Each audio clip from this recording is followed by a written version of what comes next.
Ok, já gravamos.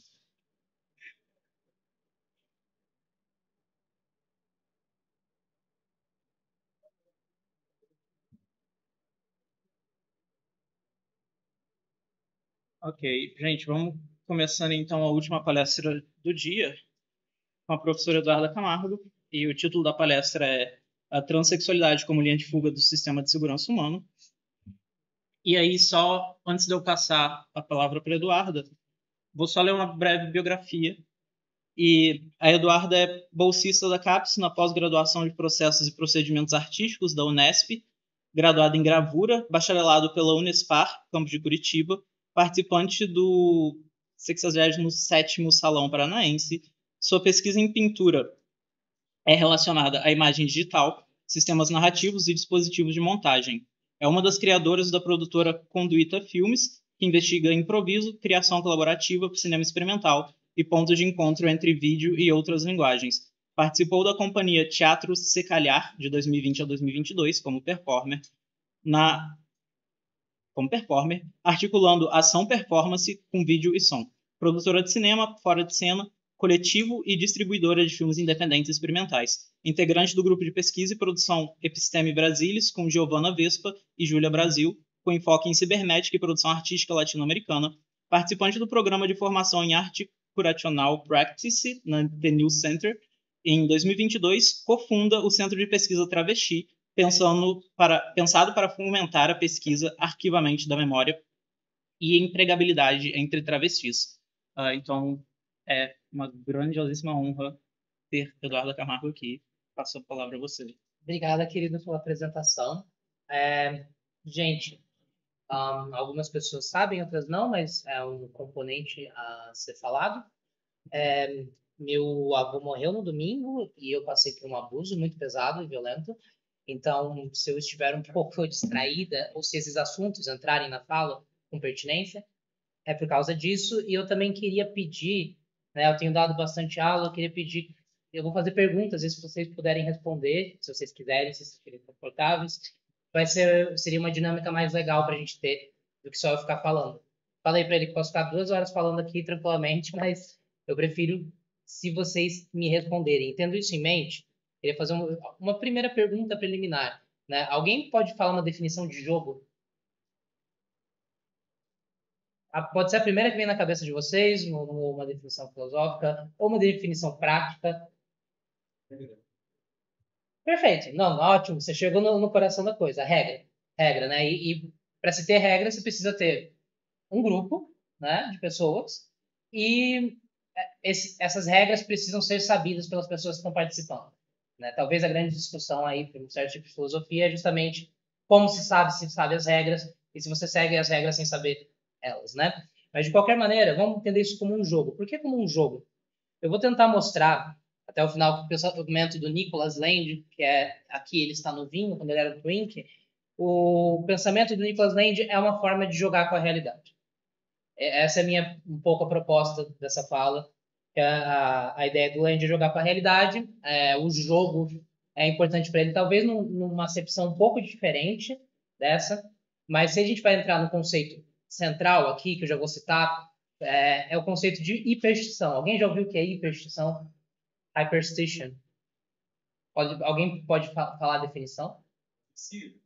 Uma profecia autorrealizável, né? Então, a gente vai ver a ficção e as narrativas, e aí a ficção, desde a ficção científica, dos anos 80, cyberpunk, William Gibson, William Burroughs bastante também, como uma figura que é um pouco proto de uma série de coisas que o Land vai querer desenvolver e que vai também entrar para o cyberpunk, da estranheza, o vício, a adicção, questões sobre identidade, questões sobre narrativas abertas, né? A ficção é entendida como uma grande máquina de hiperstição. Mas se a gente for pegar o exemplo mais clássico do que é hiperstição, é o próprio capitalismo. Porque pense no mercado financeiro. Nada daquilo tem um respaldo material, são tudo números. Números sendo afetados por outros números. Né? Ou seja, aquilo só se torna real no momento em que você financiariza e você treina o mercado a acreditar que ele deve funcionar daquela maneira, e aí finalmente você vai ter o mercado funcionando daquela maneira. Porque você está falando para o mundo que ele funciona assim. Esse é o melhor exemplo, né, de hiperstição. A ideia da financiarização, do capital que deixa de ter, por exemplo, com o Nixon, se vocês sabem um pouco do governo Nixon, você vai deixar de ter o lastro ouro, e aí o dinheiro vai ser completamente virtual. Com virtual quer dizer que ele não vai ter nenhum respaldo material. E aí a gente pode dizer que daquele momento para frente, o capitalismo entrou num processo de intensificação. Esse processo de intensificação vai ser compreendido por pessoas como Sage Plant. Sage Plant é um nome fundamental para estar sendo comentado aqui hoje, porque Sage Plant foi a criadora e a orientadora principal por um bom tempo da Cybernetic Culture Center Unit. A CCLU, como ela é conhecida hoje, né, foi esse grupo com pessoas que iam de artistas a acadêmicos, a figuras da música, que justamente tentou pensar a produção acadêmica num registro que não era necessariamente acadêmico. Né? E, então, por isso que você tem uma importância de coisas como o jungle, da música eletrônica, a performance. Um aspecto para quem quer estudar CCRU é importante. Eu fiz um podcast com 9 episódios. Então, assim, o livro todo está praticamente descrito no podcast e tem participações legais também. Mas quem quer entender tem que olhar para coisas como Orphan Drift. Orphan Drift é um coletivo de artistas britânicos que vão trabalhar com a CCRU. Tem que olhar para alguém como, tipo, Cold9, or Dubs, porque Cold9 foi parte da CCRU e é um músico, né? Então a gente tem essa série, esse enxame, esse swarm tactics, né, como eles chamam, esse enxame proliferação cultural, que de certa forma vai construindo aquilo que hoje, né, não só, mas eu acho que é um exemplo muito bom do que a gente chama de para-academia. E depois eu vou falar de para-academia, porque o New Center foi citado, é uma instituição para-acadêmica onde eu estudo e desenvolvo a minha pesquisa. Né? A Sage Plant, então, vai ser a orientadora do Mark Fisher, vai fazer a CCRU, e com a CCRU você vai ter esse alinhamento de tentativas de levar o que está sendo estudado para fora da instituição. E não só isso, né? Eu antes estava falando do capital e da investição, justamente o que a CCRU fez também com figuras como Sage Plant, Nicholas Land, Mark Fisher, Code Wesham, Code9, Maya B. Kronik, que hoje é, né, a criadora da editora Urbanomic, que vai publicar, por exemplo, esse livrinho aqui, que a gente já vai falar, o Feng Numena, e uma série de livros. Né? Então, vai fazer essa redistribuição para o âmbito pro mercado da literatura e da filosofia do que foi feito durante ali o final dos anos 90 e início dos anos 2000. Eventualmente, com a CCRU, o que vai acontecer nessa essa tentativa de ler o capital a partir da questão da sua virtualização, né? E pensando a cibernética com isso, pensando cyberpunk com isso, pensando magia com isso.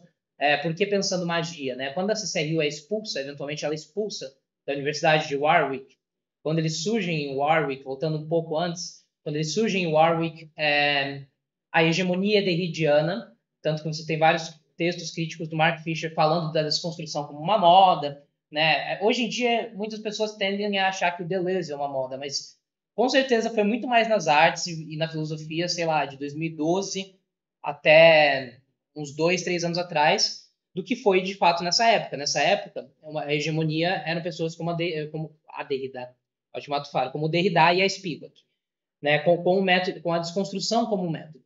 E aí a CCRU surge ali como esse grupo deleuziano que vai justamente pensar assim, filtração para fora da instituição, até que vai chegar um momento que a Universidade de Warwick vai falar, a gente não quer vocês aqui, vocês saem, o Nicholas Land vai sair, né, da Warwick, vai deixar de ser professor acadêmico, a Sage Plant se afasta, queria falar sobre esse afastamento depois, mas ela se afasta, o Land vira um pouco essa figura messiânica do grupo, e sai do grupo, e quando eles saem, eles vão ficar o quê? Na casa que era do Aleister Crowley. Eles alugaram a casa que era do Aleister Crowley. E eu vou procurar aqui para vocês, porque na casa do Aleister Crowley, tipo, a CCRU foi um assunto que o Land ficou anos sem falar sobre. Assim, na sua fase mais neo-reacionária. Acho que ele está num outro momento agora. Depois a gente vai chegar, né, na coisa do Land novo e no Land velho. Mas enquanto a gente está no Land novo britânico. É lá que eles vão encontrar. Bom, vocês vão saber que imagem é essa. A imagem do numograma. Ele fala que essa imagem foi revelada à CCRU enquanto eles estavam, né, fazendo as suas reuniões na casa do Crowley. E o numograma é uma interpretação da árvore da vida, da Cabala, onde você faz operações simples com decimais. Ele parece muito mais complexo do que ele é. Quando você vai lendo o livro, ele vai ensinando como ele vai sendo usado. Falei em jogo também, porque no livro da CCRU Writings, né, que é semelhante ao Feng Número no sentido que ele é uma coleção de escritos de momentos diferentes. Aqui, né, são escritos do Land, mas na CCRU são escritos coletivos. 1997 até 2003, se eu não me engano.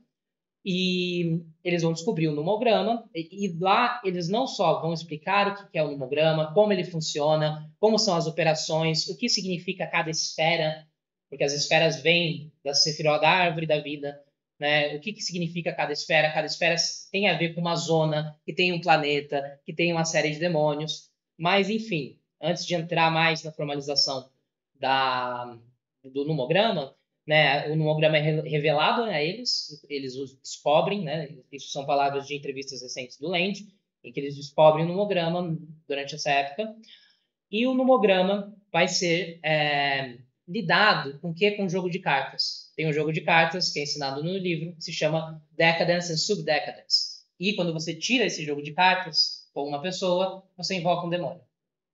Entenderam? Porque a relação com narrativa, jogo, etc., está tudo muito bem pensado. Poucas pessoas conhecem tão a fundo o trabalho da CRU para ver que existe uma preocupação em criar em vários registros diferentes um processo de pensamento.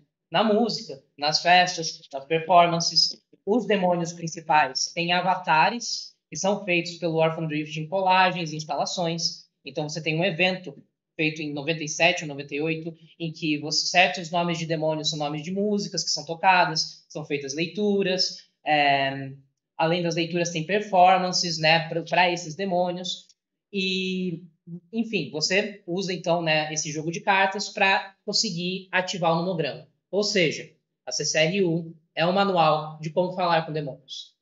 Basicamente é isso, é como se comunicar com demônios e fazer de uma maneira cibernética, mas de uma maneira cibernética muito específica, justamente esse diálogo para que os demônios façam o quê? O que demônios fazem? Alguém quer arriscar o que demônios fazem? Hã? Também, mas esse é um viés um pouco cristão, eu diria. Pensem que, grosso modo, originalmente, teologicamente, não tem divisão entre anjo e demônio, certo? Os demônios são uma criação posterior. Mas, efetivamente, em coisas, por exemplo, na Cabala, só existem anjos. Cada anjo existe por uma função de Hashem. Cada anjo faz uma função. Ou seja, tem anjos que têm funções que poderiam ser interpretadas como demoníacas. Um desses anjos, que depois a gente vai ver uma imagem, é, por exemplo, Samael, que é interpretado como Lúcifer, né? Mas é o veneno de Hashem. Samael é um anjo que, se a guerra e o genocídio continuar como está, vai destruir Israel, porque Samael é inimigo de Israel. Samael é um aliado de Roma. Sim, por isso que ele foi tardiamente entendido como Lúcifer, mas originalmente ele é um anjo. Ele é um anjo que vem com o lado severo de Hashem, que vem com o lado do julgamento de Hashem. E, enfim, isso tudo para dizer, né, que os anjos, o que os anjos fazem?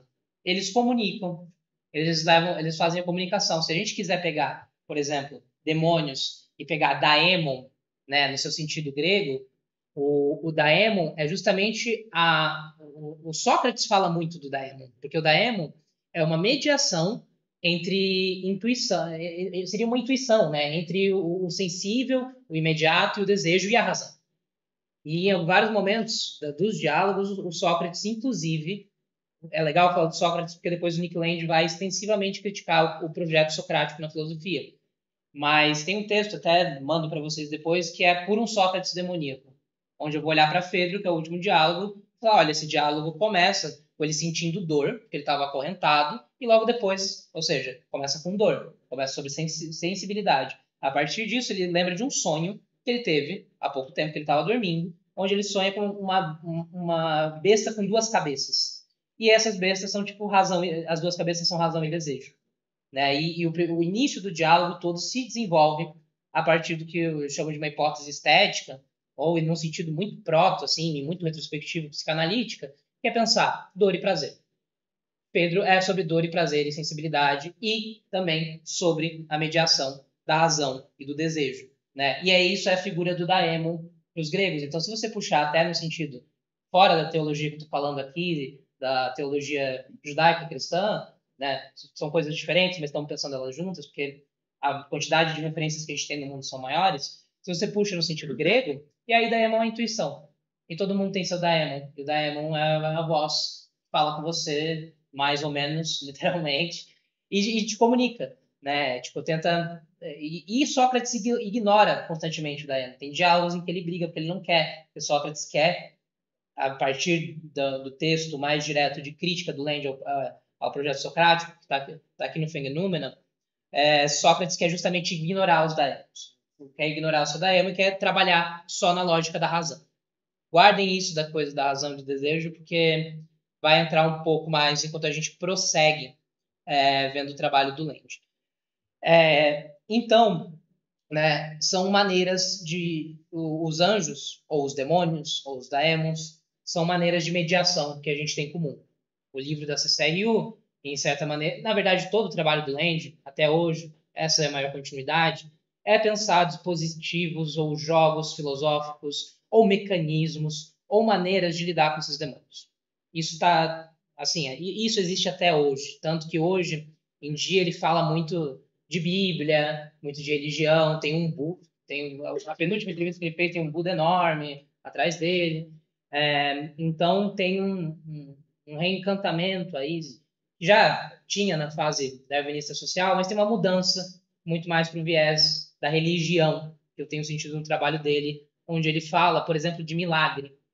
Na penúltima live dele, tipo, um cara católico tradicionalista, e ele diz que para ele a revelação do numograma, de novo, foi um milagre, e ele tende a entender o milagre como... Depois eu procuro a citação certinha que tem no computador.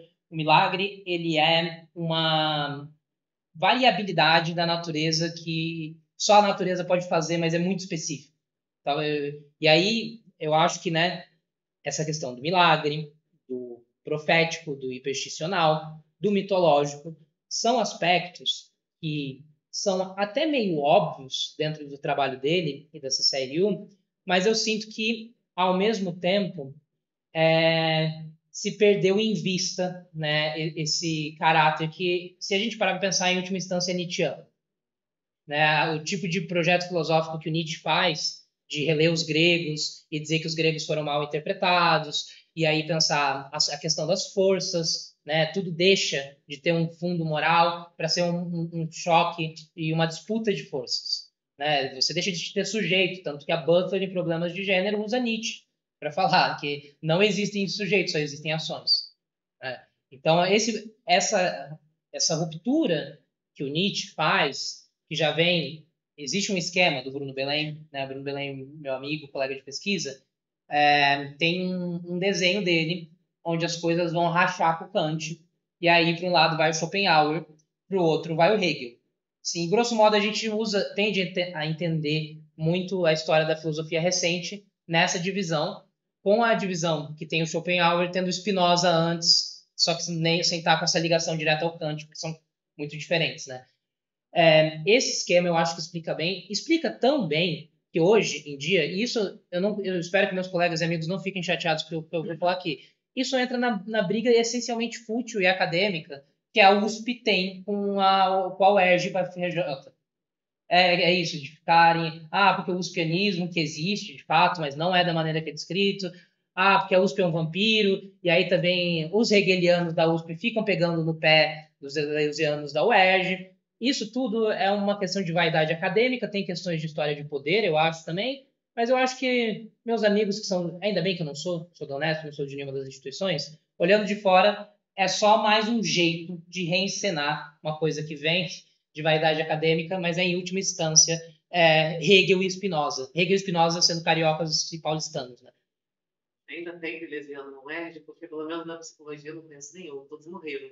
Na filosofia tem pessoas bem boas, assim, o Fabiano, por exemplo, eu gosto bastante do Fabiano Lemos, né? No IFIX tem o Ulisses, né? O Ulisses também é um ótimo professor de Deleuze. E também, então, as pessoas não percebem, mas um professor de Deleuze é o Jean-Pierre também. O Jean-Pierre também estuda Deleuze. E é só psicanálise? Praticamente só psicanálise. Psicanálise, estudo de psicologia social. Mas eu acho isso bom, já tem tanta psicanálise no mundo. Não tem pesquisa livre, não. Não, lá em específico, né?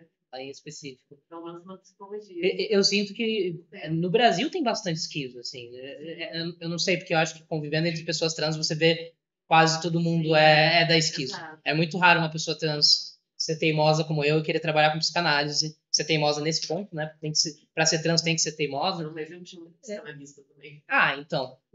Não, o Guattari fala no Caosmose, você não tem, né, psicanálise esquizo sem a ideia, o fundamento da psicanálise.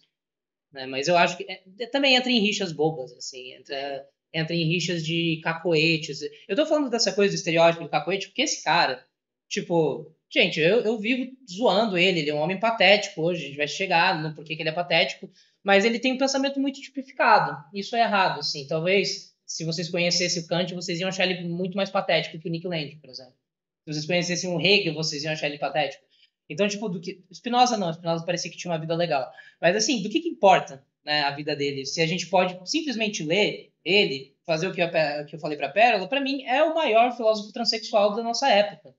E tanto que, senão, não estaria no prefácio do Discoria Mundi do Preciado, citando Nick Land como um dos criadores de novas ontologias, né? Então, a ideia dessa fala, de trazer os dois Lands e colocarem eles para dialogar, e talvez eu acho que tem um terceiro agora vindo, é porque é um pensamento muito estereotipado. E aí pessoas como eu, meus amigos e colegas que vão ler as coisas dele, fica aquela coisa, Eduarda, mas você é alt-right, então, meu Deus, como vocês estão defendendo uma pessoa que estuda Nick Land? Eu penso, gente, vocês estudam a porra do Heidegger, do Nietzsche, do Carl Schmitt o tempo todo, tipo, literais nazistas, e aí vocês estão reclamando do Nick Land, tudo bem, vocês podem criticá-lo, mas não faz sentido. Simplesmente não faz sentido, vira uma birra. Vira uma birra porque ele não é tão velho e porque ele não é acadêmico. Eu tenho certeza que se ele fosse acadêmico, esse tipo de papo não rolaria. Ele não é acadêmico há muito tempo. Né? E na última entrevista ele faz uma parte muito boa que ele fala: eu não me importo com biografia intelectual, que é forte ver um filósofo falando hoje em dia. Eu não me importo com biografia intelectual. O que é autobiografia intelectual para ele? Carreirismo. Eu não estou preocupado em fazer um nome para mim, não estou preocupado com quem eu sou, porque tudo isso, entrando um pouco na parte mágica, tudo isso que eu sou, enquanto biografia intelectual, não é o que não importa. Tem toda uma outra parte que eu nem sei direito o que é, e essa é a parte que importa. Né? E eu acho que essa postura hoje, falando de para-academia também, falando de disseminação de pensamento e debate filosófico fora da universidade, não estou falando, sejamos como Nick Land, mas sejamos como Reza Negarestani, que é um cara que não tem faculdade. O cara não tem faculdade, é um filósofo publicado e muito assim, para as condições e proporções da filosofia, é muito lido, sabe? Então, há algo a se aprender com a atitude de simplesmente não querer ser um professor universitário, apesar de que eu queira, e eu acho que um monte de gente quer e tá tudo bem. Eu acho que realmente, como a gente estava falando da birrinha, da UERJ com a USP, é sinal de que há um aspecto do pensamento que fica congelado, ou rígido, ou calcificado no momento em que você está há muito tempo numa instituição e você tem uma identificação tão grande com ela que você deixa de ter uma certa autocrítica sobre o poder dessa instituição. Pode falar. Uma coisa que eu falo até no meu livro é que atualmente tem uma estratificação muito grande de conhecimento. E justamente por isso vai ter briga. Sempre que tiver estratificação de conhecimento, vai ter briga. Por isso eu sempre briguei contra a estratificação de conhecimento. Eu faço medicina, eu estudei cálculo. Eu faço medicina, eu estou estudando filosofia. Eu faço medicina, eu estou estudando um monte de coisa. Justamente para interdisciplinaridade, que é muito importante, muito mais importante do que essas brigas. A mega especialização que ocorreu por conta das universidades é um problema, né? Que é uma coisa da própria ciência como um todo, para não colocar só na academia, né? A própria ciência é muito voltada à especialização. Sim. Mas realmente dá para fazer uma crítica à forma que a ciência opera, justamente por causa dessa questão da especialização e do pouco de olhar ao redor. Tanto que, por exemplo, eu uso bastante Haraway, Stenger, Oyama, pensadoras da biologia, né? Eu não digo filósofos não para diminuir, porque são filósofos também, mas eu gosto de falar pensadoras da biologia e biólogas, porque é justamente para não diminuir pelo fato que são biólogas, é importante que sejam, produzem, né, uma série de críticas justamente à forma de se falam, gente, o jeito que a gente estuda transmissão genética é muito pobre, é muito, tipo, o Dawkins está errado. E isso, tipo, não é qualquer pessoa falando, é Lynn Margulis, que é a criadora da ideia de simbionte, que é o quê? Você teve literalmente simbiose para surgir a vida complexa. Células inteiras se integraram, assim, né? E tomaram uma para outra. E isso é muito diferente da ideia de, tipo, sobrevivência e adaptação, survival and fitness, que a gente escuta com o Dawkins. E isso é o modelo da Oyama e foi comprovado cientificamente. Então a gente olha para essas gatas da biologia e a gente vê coisas que eu acho dialogáveis com o pensamento do Land, assim, não obstante a razão de eu tentar aproximar eles. Claro que por vias muito diferentes, assim. Interdisciplinaridade, justamente. Exato, juntar as coisas, colocar elas em diálogo, né? A gente vai ver um pouco depois, mas, por exemplo, o primeiro texto desse livro aqui é Kant, Capital e a Proibição do Incesto. Eu duvido que vocês leiam uma interpretação mais radical de feminismo anticolonial do que esse texto. Que é o primeiro do livro, que é tipo de 87. Que ele vai ler a Wittig. É isso que também se esquece. Talvez por causa da Sage Plant, eles tiveram uma relação. Dos anos 80 ao início dos anos...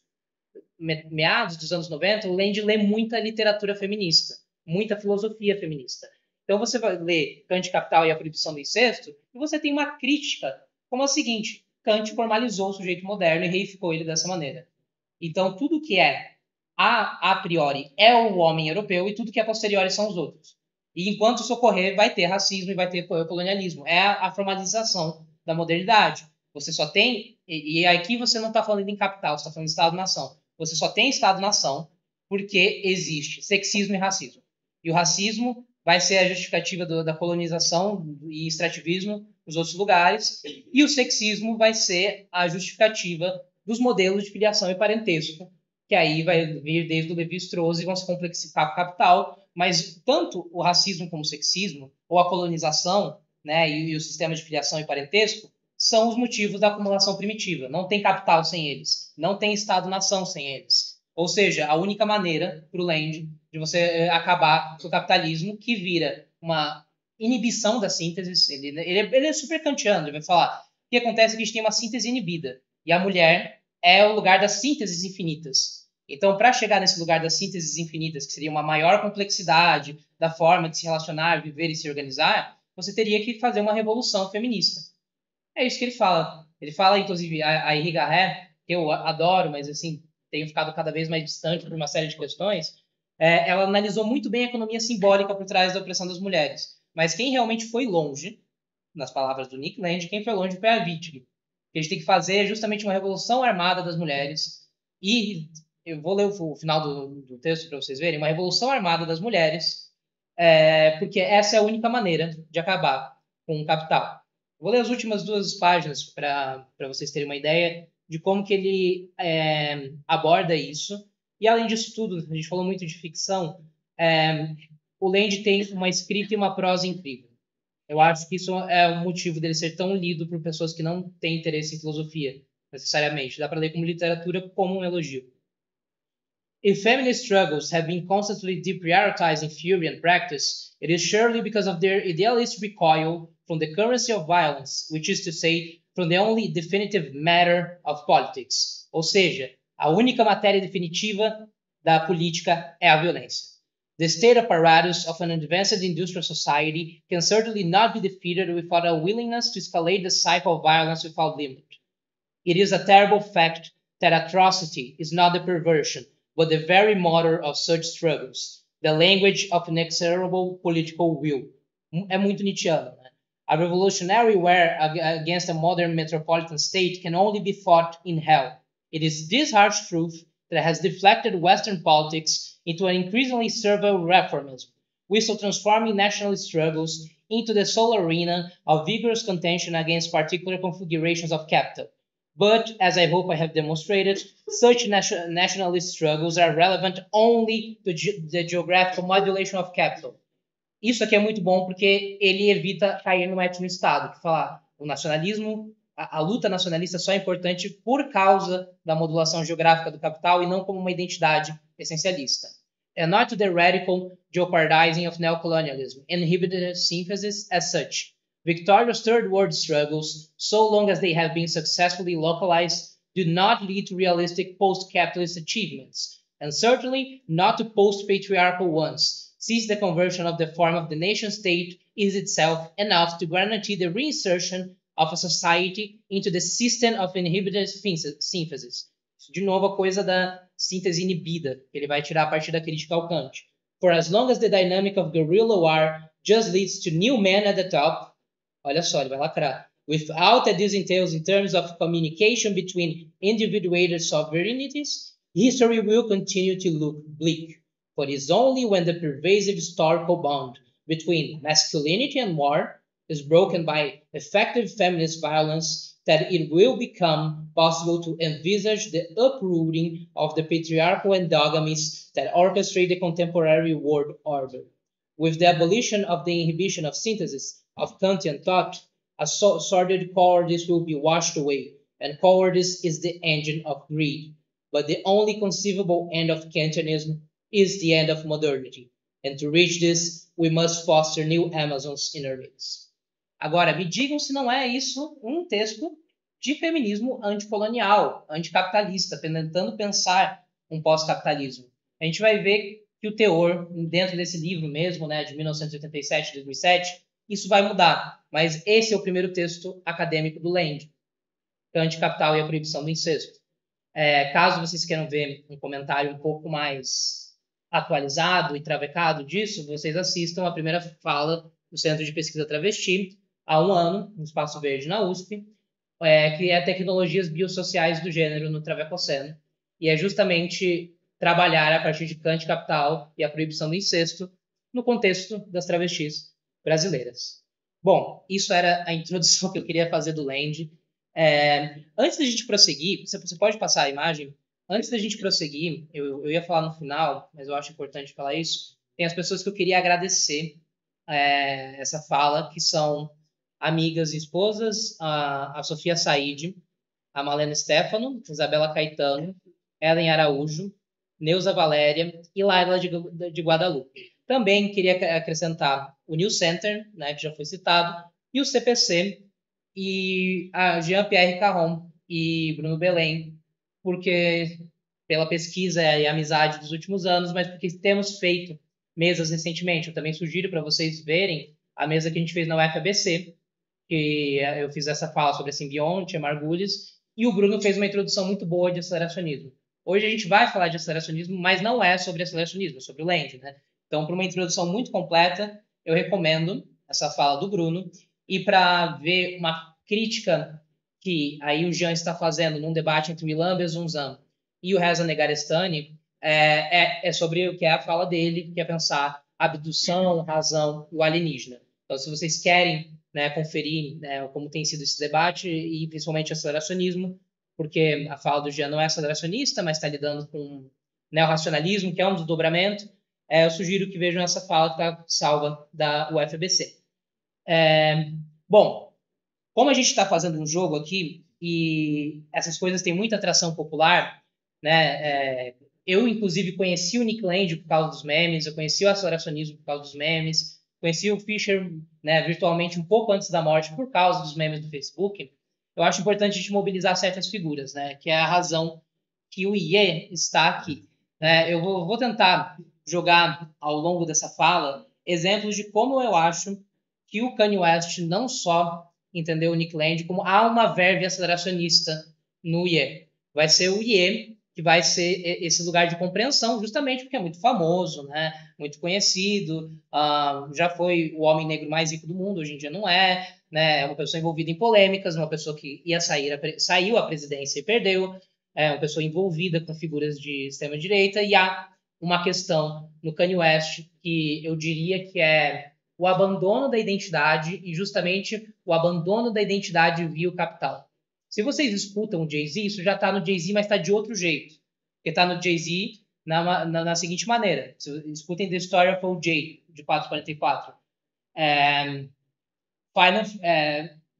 Financial freedom, my only hope. Fuck living rich and dying broke. Essa é a ideia do Jay-Z. Inclusive, o Jay-Z fala uma coisa, né, que o Kanye vai levar para um lado muito pior depois, que é tipo... The Jews knew what to do. Isso ali não é uma frase assim, mas tem uma coisa, né? Ele fala que os judeus compraram as vizinhanças e é isso que as pessoas negras deviam fazer. É um papo meio antissemita, mas é um elogio a uma certa inteligência comunitária, porque tem muitos judeus, principalmente em Nova York, mas nos Estados Unidos. E aí, alguém como Jay-Z, né, o homem negro mais rico do mundo, vai olhar e falar: o que os judeus fizeram é muito mais inteligente como comunidade do que nós temos feito enquanto negros americanos. E, né, no trabalho do IE, a gente vai ver isso indo para um lado aí muito perverso da coisa, mas a ideia tem uma frase numa música dele que não foi lançada, que The Jews showed how to share a dime. E essa música se chama Last Name, é uma música linda, acho que é a música dele onde você fica mais claro justamente o que é estar aprisionado numa identidade e encontrar formas de tentar dissolver essa identidade, de tentar ir além dos limites dessa identidade. Por isso que é um tanto aceleracionista, porque a ideia do last name eu descartei o meu sobrenome, porque o meu sobrenome vem de senhores de escravo. E agora, Saint and North, you don't really need a last name. Por quê? Porque ele fez muito dinheiro. O que ele fala, assim, você acha que alguém está se preocupado com a África? As pessoas preferiam gastar com roupas da Gucci do que ir para a África. E aí tem até um papo colorista dele, que ele fala uma coisa de tipo... veja, tipo, tem um monte de gente transando com as nossas mulheres, é por isso que você está vendo uma comunidade fragmentada. De qualquer maneira, todas essas críticas que ele está fazendo são sobre como a população negra americana cede e reproduz os próprios estereótipos. E a ideia do IE, de perder o nome Kanye e ir só para IE, a ideia de perder o último nome, é justamente a ideia de abandonar o passado da escravidão e da opressão das pessoas negras nos Estados Unidos dentro da história dele. E qual a sua opinião sobre a música I Thought About Killing You? É ele falando com ele. Eu achava que era ele falando com o Jay-Z, mas é ele falando com ele. E é uma música que eu acho muito interessante, que justamente ele falando com ele acaba se desidentificando com ele mesmo. Vira uma outra voz falando com ele. Exato, por isso eu gosto muito dessa música também dele. É minha favorita. Essa aí é linda mesmo. Esse álbum todo é muito bonito. Esse álbum todo é meu favorito. Mas é lindo, e é isso, né? Most beautiful thoughts are always beside the darkest. Tanto que o nome desse álbum é IE. Exato. É à toa. I hate being bipolar, it's awesome. Sim. E é isso, eu acho que está muito colocado. Tão forte essa questão da dissolução da identidade, que é isso. É bipolaridade, é ter uma segunda, terceira voz na cabeça, é ter crises de surtos psicóticos muito evidentes, né? Mas isso tudo, para mim, vem no fundo que ele falou sempre do início da carreira. Eu não quero falar sobre facas e armas. Eu quero falar sobre a minha família, eu quero falar sobre a minha mãe. Tipo, eu sou de classe média mesmo, foda-se, sou filho de professora, meu pai era fotógrafo dos Panteras Negras. Então, essas questões são muito latentes, eu acho, no trabalho dele. Eu acho que ele conseguiu pensar, pelo menos, pós-identidade dentro das coisas que ele faz. Tira, vamos acabar com ele. Isso que eu acho lindo. É lindo mesmo, é lindo, é muito bonito. Você pode passar? Bom, aí outra imagem, né, para pensar isso. Quem é que vê Dragon Ball, né? Quem viu Dragon Ball? Todo mundo. Alguém me explica como que é o Cell? Como que é o vilão Cell? O que o Cell faz? Absorve. E como que ele surge? Ele é um experimento, né? Como que são os androides antes do Cell? Humanoides, mas feitos com eles não são experimentos biológicos, eles são experimentos só tecnológicos, né? Tanto que quando o Dr. Gero, que é o criador deles, morre, né, morto por um dos androides, ele programou o computador para continuar desenvolvendo o Cell, porque ele tentou fazer um experimento biológico e não deu certo. E o Cell foi o experimento biológico que depois de anos que o Dr. Gero morreu, conseguiu se desenvolver. E o que o Cell faz? Ele tem esse estado larval, tanto que quando ele acorda a primeira vez, eu revi isso uns meses atrás, quando ele acorda a primeira vez, ele volta a hibernar, porque ele não está pronto o suficiente. E aí ele vai e começa a absorver as pessoas, até ele chegar na forma final. Eu acho que, pelo menos em cultura popular, o melhor exemplo do que é o que o Nick Land chama de singularidade técnica no capital é justamente o cérebro. Porque aí a gente volta para o Marx e pensa, tá, o capital é um vampiro, ele suga a vitalidade das pessoas. O capital é parasitário. A linguagem e a razão no Land são parasitadas. É mais profundo que isso, porque o que acontece? Em trechos do CCRU Writings, você tem uma parte que é Barker Speaks, onde você tem essa introdução do nomograma, que eles fazem uma referência ao Professor Challenger, do Mil Platôs, e aí eles vão fazer o Barker. O livro da CCRU é todo escrito como se fossem personagens ao longo do tempo, com ordens secretas, pesquisadores, universidades, né, que vão construindo esse conhecimento. Quando o Barker fala, ele descobre uma coisa que se chama tick systems. Os sistemas de tique são a menor unidade possível material, nem material, energética, que ele consegue encontrar. Tick systems é tipo entender a unidade do ritmo. Ele vai introduzir os tick systems. E os tick systems são usados, e aí que entra o lado muito deleuziano, são usados para diagramar o caos. Os tick systems são essa tentativa de você criar mecanismos descritivos que possam mostrar que existe uma padronagem no caos, entender qual é essa padronagem e intervir nela. Dentro desse texto do Barker Speaks, tem uma parte que é Spinal Catastrophism. E Spinal Catastrophism é a ideia de que o bipedalismo, o tornar-se bípede, foi essencialmente um problema no mundo. Porque a partir de toda a perspectiva do Land, que vai puxar de Freud, Bataille e de Darwin, uma leitura bem específica, em alguns momentos darwinismo social, em outros não é darwinismo social, é darwinismo de fato, ele vai olhar para essas coisas e aí ele vai falar o seguinte: o surgimento da vida na Terra é um desvio, não existe intencionalidade, não existe um porquê da existência da vida. A existência da vida é um acaso gerado a partir da permutação da natureza com ela mesma e a variabilidade que ela vai criando ao longo do tempo. No Spinal Catastrophism, para eles, o desenvolvimento da caixa craniana foi um problema, e com isso, com a espinha dorsal e ser bípede, é um problema, porque justamente a caixa craniana, ela controla os sons, ela corta. Se vocês falarem, vocês vão sentir vibrando e ver que ela modula como os sons são.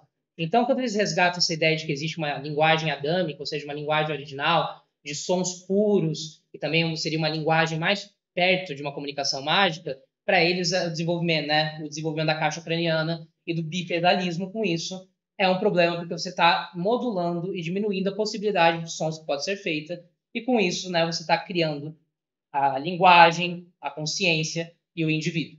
Então tem toda essa crítica dentro de setores do livro da CCRU, que é justamente pensar em formas de vida aquáticas. Daí tem um pouco de Ape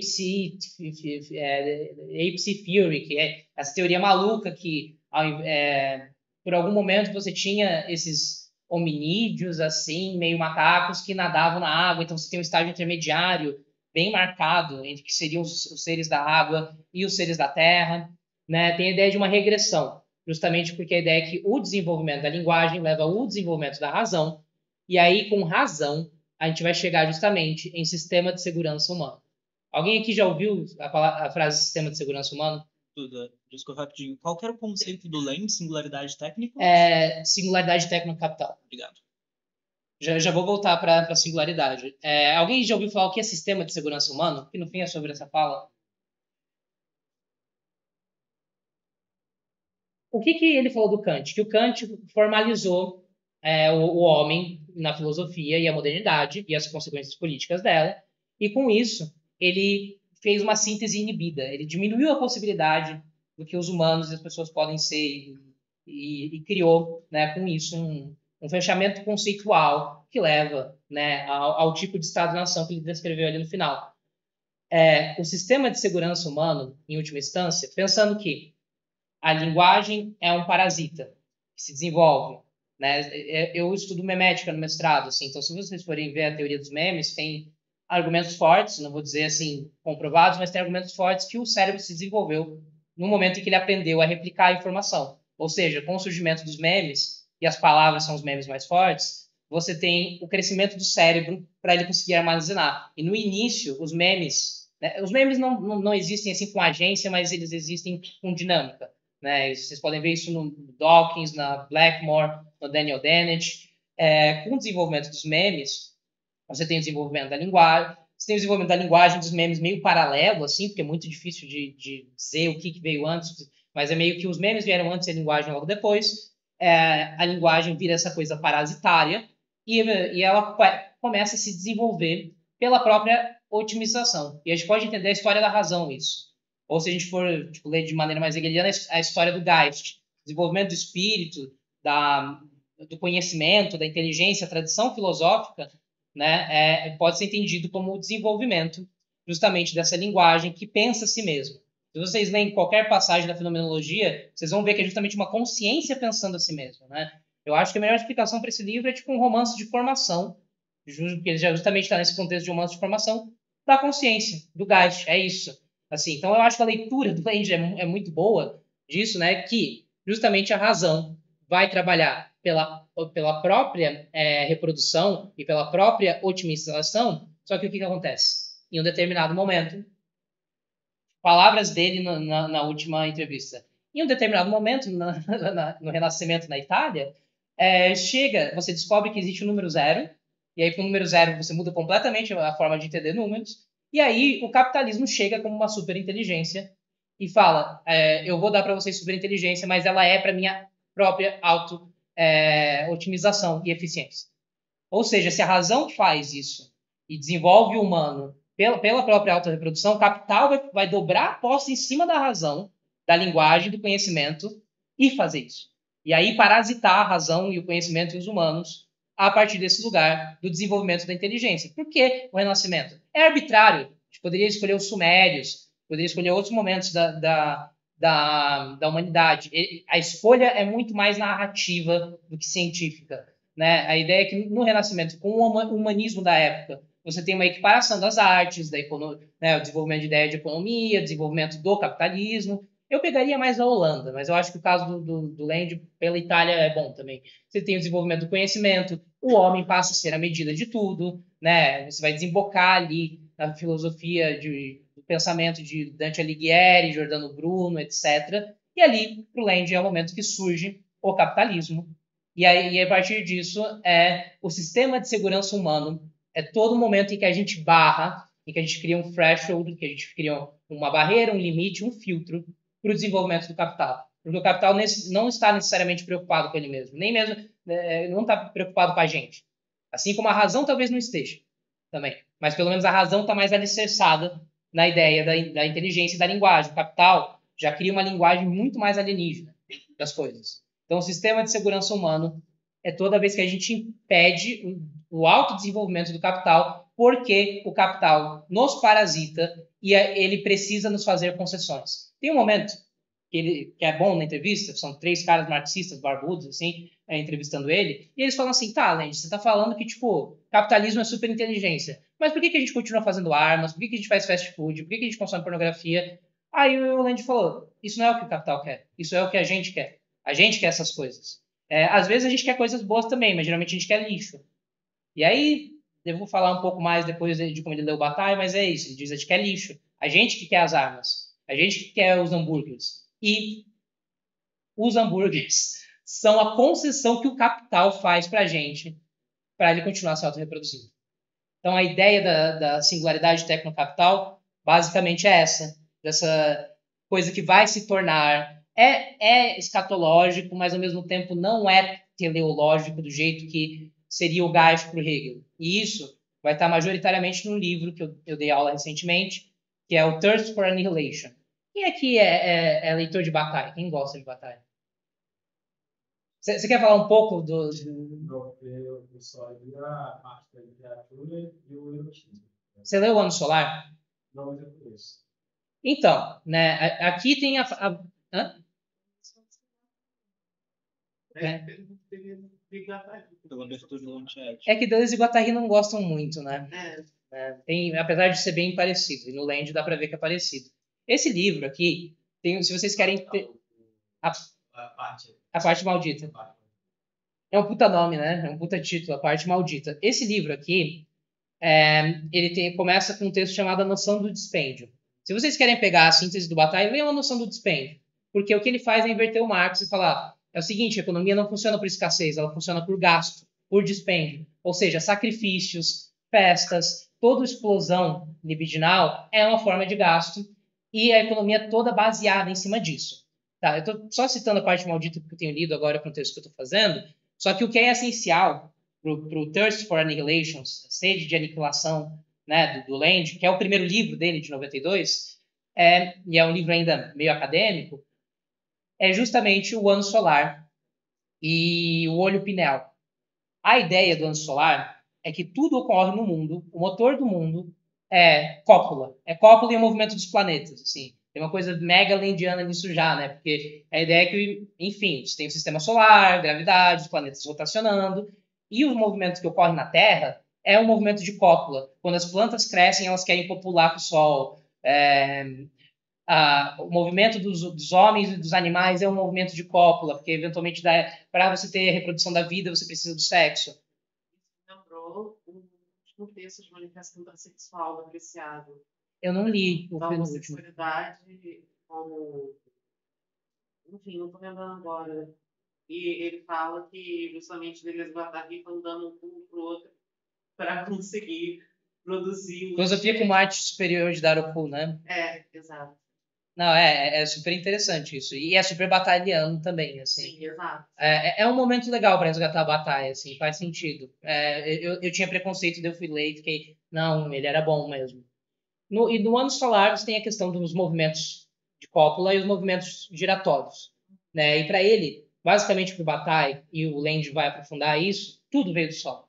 E você parar para pensar o desenvolvimento da vida, daí a gente vai para o... Vou falar disso depois mais, mas para o geotrauma. Vamos começar com Freud, em Além do Princípio do Prazer, que é 1912, se eu me lembro completamente. Diga. Mas eu acho que assim, você está trazendo, não é realmente, mas até a própria compreensão mitológica do Sol, a criação enérgica, todas essas compreensões, ele foi um simbolismo total. Tem. Ele é uma coisa de geração de vida, né? Em muitos, assim, em muitas religiões, né? Se você pegar os egípcios, os gregos, né? Os astecas, o Sol tem esse lugar de importância primordial. Uma batalha depois do esoterismo, a questão da cefária, faz total sentido. Faz super. Eu gosto dessa leitura e é importante ressaltar, mas é que eu gosto da ideia meio científica da coisa, porque eu acho que deflagra o lado mais lendiano, né?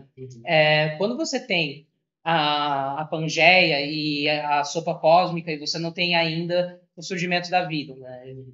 Isso que é legal, o Land pensa de um jeito interessante o surgimento da vida, mesmo que talvez ele esteja errado. Você tem a sopa cósmica, isso está no Além do Princípio do Prazer, e aí você tem mudanças na temperatura do Sol. E aí as formas de vida que existem nessa sopa cósmica começam a morrer. E quando elas começam a morrer, elas se complexificam. Darwin básico isso. Elas se complexificam. Só que, segundo os estudos de biologia da época do Freud, ele vai falar, bom, a morte tem tudo a ver com isso, porque para que se criassem as primeiras barreiras das bactérias simples e elas se tornarem mais complexas, elas tinham que sacrificar a parte delas. Ou seja, o Freud vai ver num princípio biológico a pulsão de morte. E aí que ele vai fazer essa abdução desse princípio biológico para falar, olha só, todo o destino da vida é a morte no fim, porque está até no desenvolvimento da vida complexa, né? E aí isso vai ter interpretações diferentes em pessoas tipo Sandor Ferenczi, Otto Rank, próprio Lacan, tipo toda pulsão para Lacan é pulsão de morte, por exemplo, mas você tem essa ideia, né, da morte como algo primordial. E aí, posturando porque o Freud é importante para o Land, posturando com o Land lendo o ano solar, é o seguinte, no ano solar, o que é o ano solar? Se o Sol é a vida, né? Se a gente pode entender o desenvolvimento da vida e da civilização, que aí tem o sacrifício também, ele fala dos astecas. Quando você tem o surgimento da civilização e da complexidade na civilização por conta, né, de questões totêmicas sacrificiais, né, e geralmente lidando com o Sol e com os animais ao seu redor, isso tudo é o Sol. Agora, o ano solar é a escuridão. E a escuridão para o Bataille, que aí tem um texto dele, Hegel, Sacrifício e Morte, a escuridão é justamente o que você não sabe. A escuridão, por Nick Land, é aquilo que se chama de outside ou o grande fora. Ou também o número com presas. A escuridão é a incerteza, é a incapacidade de registrar conhecimento, é o que não se sabe sobre o mundo, são os monstros Lovecraftianos. A incerteza é a morte. E o que o Bataille fala, lendo o Hegel, que é o dilaceramento absoluto. E para a consciência se formar, ela precisa passar por um processo de sacrifício, de colocar-se muito perto do rosto da morte e de dilaceramento absoluto. E que toda filosofia, isso é muito landiano, toda a filosofia do Hegel é só que aí o Land vai fazer isso com o Kant. Toda a filosofia do Hegel é um desenvolvimento do melhor que pode ser feito dentro dos temas da razão, mas que o final é falho, porque você sempre vai dar de frente com a morte, com o sacrifício, com o tabu. E para o Land, essas coisas todas vão se sintetizar. Depois eu vou falar, mas tem um desenho aqui que tem duas pinças e o que está sendo segurado é o grande fora, que é o outside, o número com presas, o número vampírico. De um lado, são pinças por causa dos camarões e tal, do Deleuze e Guattari. De um lado, você tem a ciência, né? Aqui é o Land tentando pinçar, ou diagramar o grande fora, né? Como essa coisa inacessível. De um lado, você tem a ciência, e aí você vai ter o Land lendo Darwin, Nick Bostrom e Turing, que são nomes importantes porque ele puxa da ciência. E do outro lado, você tem a ficção. Porque o que não pode, a única maneira de você lidar com o grande fora é diagramando negativamente ou especulativamente, porque você não tem como acessar. É a coisa em si kantiana, é o número, você não tem como acessar. Mas, isso estava falando recentemente com o Bruno Belém, você pode percebê-lo pela invasão alienígena, que aí é a coisa Lovecraftiana dele. O estranho, o infamiliar, né, o aparecimento de anormalidade, a ideia de diagramar o caos é para tentar entender isso, né? Isso só pode ser entendido se, por um lado, a ciência vai avançando na descrição, se tornando melhor, por outro, a ficção vai além, ou vai tão longe quanto, porque ela consegue projetar o que pode ser, num campo onde a ciência não consegue. E por isso, ciência e ficção, e aí, né, do lado da ficção, na pinça da ficção, eu coloquei o Lovecraft, a Octavia Butler e o William Gibson, mas poderia ser o Burroughs. Eu acho que o Burroughs é ainda mais forte de influência do Land. Com a ciência e com a ficção, você consegue diagramar o grande fora. Estou falando muito de diagramar, porque eu fui ver recentemente o Dudu Viveiros de Castro, e aí ele fez várias falas no sentido de um estruturalismo dark, a sombra do estruturalismo, Lévi-Strauss com Deleuze, a Terra como um antissigno. Quando ele falou Terra como um antissigno, você aí, amigo, está me convidando para conversar. Eu falei para ele aquele dia, olha, é o seguinte, você fez uma crítica ao projeto da filosofia analítica e a virada linguística, porque realmente, né, ele e Patrice Maniglier falaram coisas no sentido, Saussure e os estruturalistas e a filosofia analítica depois vão tentar entender uma linguagem transparente, há um caráter solar na linguagem. Eles usaram esse termo, né?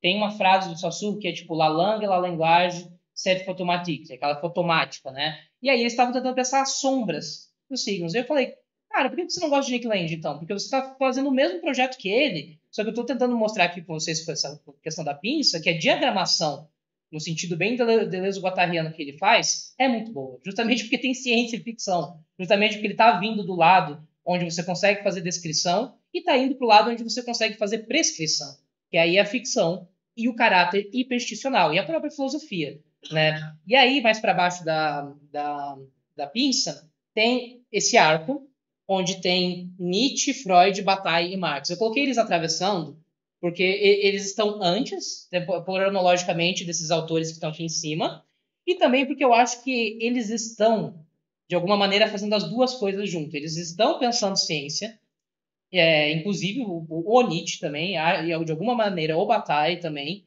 mas principalmente o Freud e o Marx, estão fazendo ciência com um caráter muito especulativo e fazendo projeções que vêm da ficção. Mais para baixo, que é o bracinho da pinça, é o Traveco, mas a gente vai falar sobre o Traveco no final, que aí vai ser justamente a linha de fuga, né, do sistema de segurança humano. Você pode passar? Tá. Para vocês terem uma ideia de como que é a escrita do Land sobre a singularidade técnica capital, que é um conceito importante, eu vou ler um pouco para vocês de Meltdown, porque Meltdown é o texto mais famoso do Land, tem um vídeo no YouTube e tal, é o texto mais famoso, é um dos textos com o maior caráter memético, assim, então ele realmente conseguiu ser transmitido com muita força, justamente porque ele é um texto que vai a fundo na ideia, justamente a ideia mais narrativa de lidar com o capital como esse alienígena que vem e coloniza a humanidade através de uma viagem do futuro para o passado. Isso também é importante porque a hiperstição e o tipo de tempo que o Land vai olhar a partir do Nietzsche e do Bataille é justamente um tempo que não é como o tempo teleológico, não é como o tempo progressivo, não é como o tempo cristão. Na verdade, existem coisas que vêm do futuro e do passado o tempo todo. Essa é a ideia de tempo. A coisa da entrada do grande fora, da invasão alienígena, é que justamente o tempo está permeado por outras temporalidades. A Natália vai entender isso por causa do Bárbaro, que a gente estuda. Mas o tempo ele é completamente hibridizado e atravessado. E o futuro, talvez, é justamente o que a gente projeta, mas o passado está retroalimentando o presente o tempo todo. E o presente meio que não existe, né? Porque ele sempre já passou. Bom, Meltdown é do Jovem Land ainda. Do Jovem Land ainda. Aí, eu vou ler só um pouquinho para vocês pegarem o teor da escrita. The story goes like this. Earth is captured by a techno-capital singularity as Renaissance rationalization and oceanic navigation lock into commoditization takeoff, logistically accelerating techno-economic interactivity for humble social order in auto-sophisticating machine runway. As market learns to manufacture intelligence, politics modernizes, upgrades paranoia, and tries to get a grip. The body count climbs through a series of globe wars. Emergent planetary commercium trashes the Holy Roman Empire. The Napoleonic continental system, the Second and Third Reich, and the Soviet International, cranking up world disorder through compressive phases de compressão, né? Deregulation and the state arms race each other into cyberspace. Então, a ideia é que o Estado e a desregulação econômica, né, a presença do capital financeiro, correm juntos em direção do cyberespaço. By the time soft engineering slippers out of its box into yours, human security is lurching into crisis. Ou seja, o capital criando essa disseminação viral que eventualmente deixa em crise a segurança humana. Cloning, lateral genodata transfer, transversal replication, and cybererotics flooding amongst a relapse onto bacterial sex. Now China arrives from the future. Hypersynthetic drugs click into digital voodoo. Retro disease, nanoplasm. Beyond the judgment of God, meltdown. Planetary China syndrome. Cara, alguém vai me dizer que esse cara de alguma maneira não previu o futuro quando ele falou tanto da China? Solution of the biosphere into the technosphere. The terminal speculative bubble crisis, ultra-virus, and revolution distributed of all Christian socialist eschatology, down to its burnt core of crash security. It is poised to eat your TV, infect your bank account, and hack data from your mitochondria. Machinic synthesis. Deleuze Guattari's schizoanalysis comes from the future. It is already engaging with non-linear nanoengineering runway in 1972. Differentiating molecular or neotropic machineries from molar or entropic aggregates of non-assembled particles, functional connectivity from anti-productive static. Philosophy has an affinity with despotism, due its predilection for Platonic fascist top-down solutions that always screw up viciously. Schizoanalysis works differently. It avoids ideas and sticks to diagrams, networking software for assessing bodies without organs. Bodies without organs, mechanic singularities, or tractor fields emerge through the combination of parts with, rather than into their whole, arranging composite individuations in a virtual actual circuit. Muito importante isso, o circuito de virtual e atual, de atual, o que já existe virtual, tudo que existe potencialmente. Ou seja, a filosofia do Nick Land, da CCRU, é justamente como você acelera o virtual e você maneja, agora sou eu dando um passo a mais, você maneja certas pulsões que já existem virtualmente para o que você quer que ocorra atualmente. They are additive rather than substitutive, and immanent rather than transcendent. Executed by functional complexes of currents, switches, and loops, caught in ceiling reverberations and fleeting through intercommunications, from the level of the integrated planetary system to that of atomic assemblages. Multiplicities captured by singularities interconnect as desiring machines. dissipating entropy by dissociating flows, and recycling their mechanism as self-assembling chronogenic circuitry. Só para vocês pegarem a vibe, eu vou ler a última página, mas essa ficou claro o que está sendo dito, apesar de ser bem abstrato, é ao mesmo tempo, né, esse lado mais narrativo, mais dado abertamente à ficção científica do Feng Numina. K-Tactics. The bacterial or xenogenic diagram is not restricted to the microbial scale.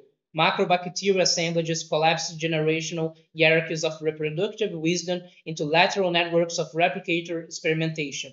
There is no true biological primitiveness. All extant biosystems being equally evolved. Isso é muito bonito, assim, para um cara que foi cair para o darwinismo social, depois falando que todos os sistemas biológicos são igualmente desenvolvidos, o que é uma verdade do Darwin, é interessante. So there is no true ignorance. It is only the cumulative Geroton-Socratic model of learning that depicts synchronic connectivity deficiency as diachronic underdevelopment. Foucault delineates the contours of power as a strategy without a subject. Rohn locking learning in a box. Its enemy is a tactics without a strategy, replacing the political territory measuring of contest and resistance with nomad micromilitary sabotage and invasion, reinforcing intelligence. Vocês vão ver que essa corte transversal que vai do desenvolvimento das espécies, desenvolvimento da linguagem, desenvolvimento do capital, é sempre inteligência para o Land. E aí é um debate muito longo, porque o Bruno e o Jean, que estão fazendo esse debate com tempo e dedicação, inteligência para o Land, então, é o desenvolvimento de complexidade e auto-otimização. E isso vai estar tanto na linguagem, vai estar nos memes e vai estar também no capital. All political institutions are Siberian military targets. Take universities, for instance.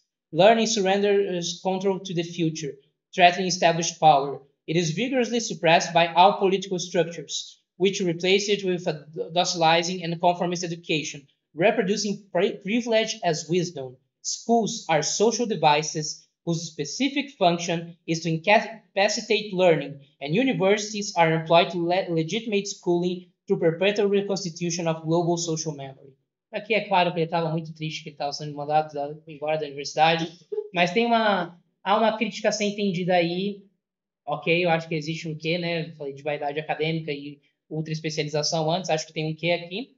E isso ele vai tratar como conceito de cátedra depois, que é problemático, mas tem suas questões. The meltdown of metropolitan education systems in the near future is accompanied by a quasi-functional, bottom-up takeover of academic institutions, precipitating their mutation into amnesic cat-space exploration zones and bases manufacturing Siberian software weaponry. To be continued. Isso é o meltdown, então, do Land. Isso é a singularidade tecnocapital, né? Acho que ele é muito interessante que ele termina justamente falando sobre as universidades como um espaço de hackeamento. Eu trouxe aqui, eu não sei o quanto eu vou conseguir falar, mas eu trouxe aqui o livro da Mackenzie Wark, que eu participei do lançamento, Filosofia para Aranhas, e eu sugiro que vocês leiam ela sobre hackeamento e tudo que vocês puderem dela, porque além de uma escritora brilhante e uma trans ancestral, né, uma pessoa já com 60 e tantos anos que é trans lá no Brooklyn, dá seus rolês, escreve sobre Raven também, ela tem uma ideia de hackeamento e das forças produtivas que dialoga com o Land, não é necessariamente landiana, dialoga com o Land, e eu acho que é a melhor maneira marxista de se entender forças produtivas hoje, porque num livro, eu quero entrar nesse livro mais pro final, mas no Capital is Dead, né, que ela se pergunta, ela faz o experimento, né, o exercício assim, de se perguntar, será que o capital já acabou e agora é outra coisa? Já que a gente não está mais no momento feudalista e a gente não está no capital industrial, porque agora você faz dinheiro com extração de dados, né? Você mudou a maneira de produção porque as pessoas estão produzindo dados sempre que elas estão com a porra de um celular ligado. Você está produzindo dados que estão sendo extraídos. E se vocês olharem para o Elon Musk e para o Mark Zuckerberg, fica claro que a extração de dados não só dá muito dinheiro, como poder político, né? E alguém como a Mackenzie vai olhar para um conceito do Benjamin Bratton, que é The Stack, a pilha, e falar justamente sobre essa multiscalaridade desse tipo de tecnologia, que parece muito simples, né? Quando eu estava numa das falas dela lá, uma das poucas que eu não traduzi ela, eu falei para Mackenzie, bom, né, eu sei que você sabe do Land e tal, mas em Making It With Death, que eu quero ler um texto para vocês também, porque é um texto muito bom, em Making It With Death, se resolvendo com a morte, trepando com a morte, transando com a morte, o Land fala do circuito do capital através da cocaína. Aí eu falei para Mackenzie, você pode falar do circuito do capital através de um celular, de um iPhone, porque você vai ter lítio na bateria, você vai ter certos materiais de outro lugar, você vai ter tipo o trabalho em outro, né? Você vai ter um trabalho provavelmente infantil escravizado sendo feito na Ásia, com materiais retirados da África e pessoas consumindo no mundo todo, né? E aí ela comentou um pouco sobre o Land, né? Não concordo 100% com a crítica dela, mas acho que ela, enfim, a gente voltou pro Uber assim, e ela falou assim, pô, realmente, Eduarda, os textos do Feng Númena são muito bons, né? Eu adoro aqueles que ele começa a escrever em linguagem de código, que tem no final, né? É um pouco como se fosse o demônio, o capital, finalmente tomando posse dele. Tem essa escrita feita com código, né? Com código inventado e tal. Enfim, então a Mackenzie é essa figura que eu acho que complementa bem o Land e dá uma leitura que não é landiana, mas que de alguma maneira está em contato com preocupações semelhantes à do Land. Essa imagem aqui é Samael, né? A gente falou de Samael antes, e enfim, eu vou mostrar algumas das imagens que eu gero com IA. A partir, às vezes eu pego o texto, né? Porque quando eu dei aula para os gringos no New Center, eles falam, sua arte de IA. Nunca tinha entendido como arte, mas assim, falaram, sua arte de IA é linda, não sei o quê. Eu fui fazer uma aula de Trevecosseno e levei umas imagens. E aí, seja, né? Não sei. Você basicamente faz um texto complexo, você faz um parágrafo, e você vai gerar uma imagem mais rica em detalhes. Isso é a coisa. Você faz um texto, o que eu faço? Eu faço uma descrição da imagem, eu coloco 3 influências visuais diferentes, tipo detailed baroque refinement, ou tipo painted like Franz Haus. E aí eu escolho a paleta. E aí eu coloco às vezes mais tipo shot by, or directed by, or written by. E aí cada um desses adjetivos que você vai empilhando vão criando imagens mais complexas. Assim, isso aí a Samael estava fazendo esses dias. Você pode passar. Eu queria só te perguntar rapidinho, se for levar para outro lado, tu pode ignorar, mas Pode aquele pedaço que tu estava lendo nas primeiras páginas do Land, onde ele fala que a esquizoanálise veio do futuro, e depois ele começa a falar do que eu vou chamar de coisas soltas, para não parafrasear. Tu diria que isso é meio que uma descrição perfeita do corpo sem órgãos de Deleuziano? Porque me parece que ele colocou em palavras que o Deleuze nunca conseguiu organizar Pode ser, de sim. um jeito assim, Porque compreensível. o Land é muito. Por isso que esse livro está aqui, o Land é muito spinozano. E o tipo de deleuzianismo que eles estavam fazendo é um Deleuze que. Eles não ligam muito pro Guattari, tá? Tem isso também. Eles não gostam muito do Guattari, mas eles gostam muito do antiético. E eles tentam tirar o Bergson do Deleuze. E eles querem tirar o vitalismo do Deleuze. Eles não estão interessados no vitalismo, eles estão interessados no lado do Artaud, do Spinoza. E aí, o modelo de corpos sem órgãos que eles pegam é completamente, super spinozano. E eu acho que tem a ver justamente com o que você está falando. Entende? Porque se a gente. Eu ia falar mais pro final, mas se a gente olha, tipo, a ética, que eu comprei recentemente, não tinha lido ainda, só visto passagens.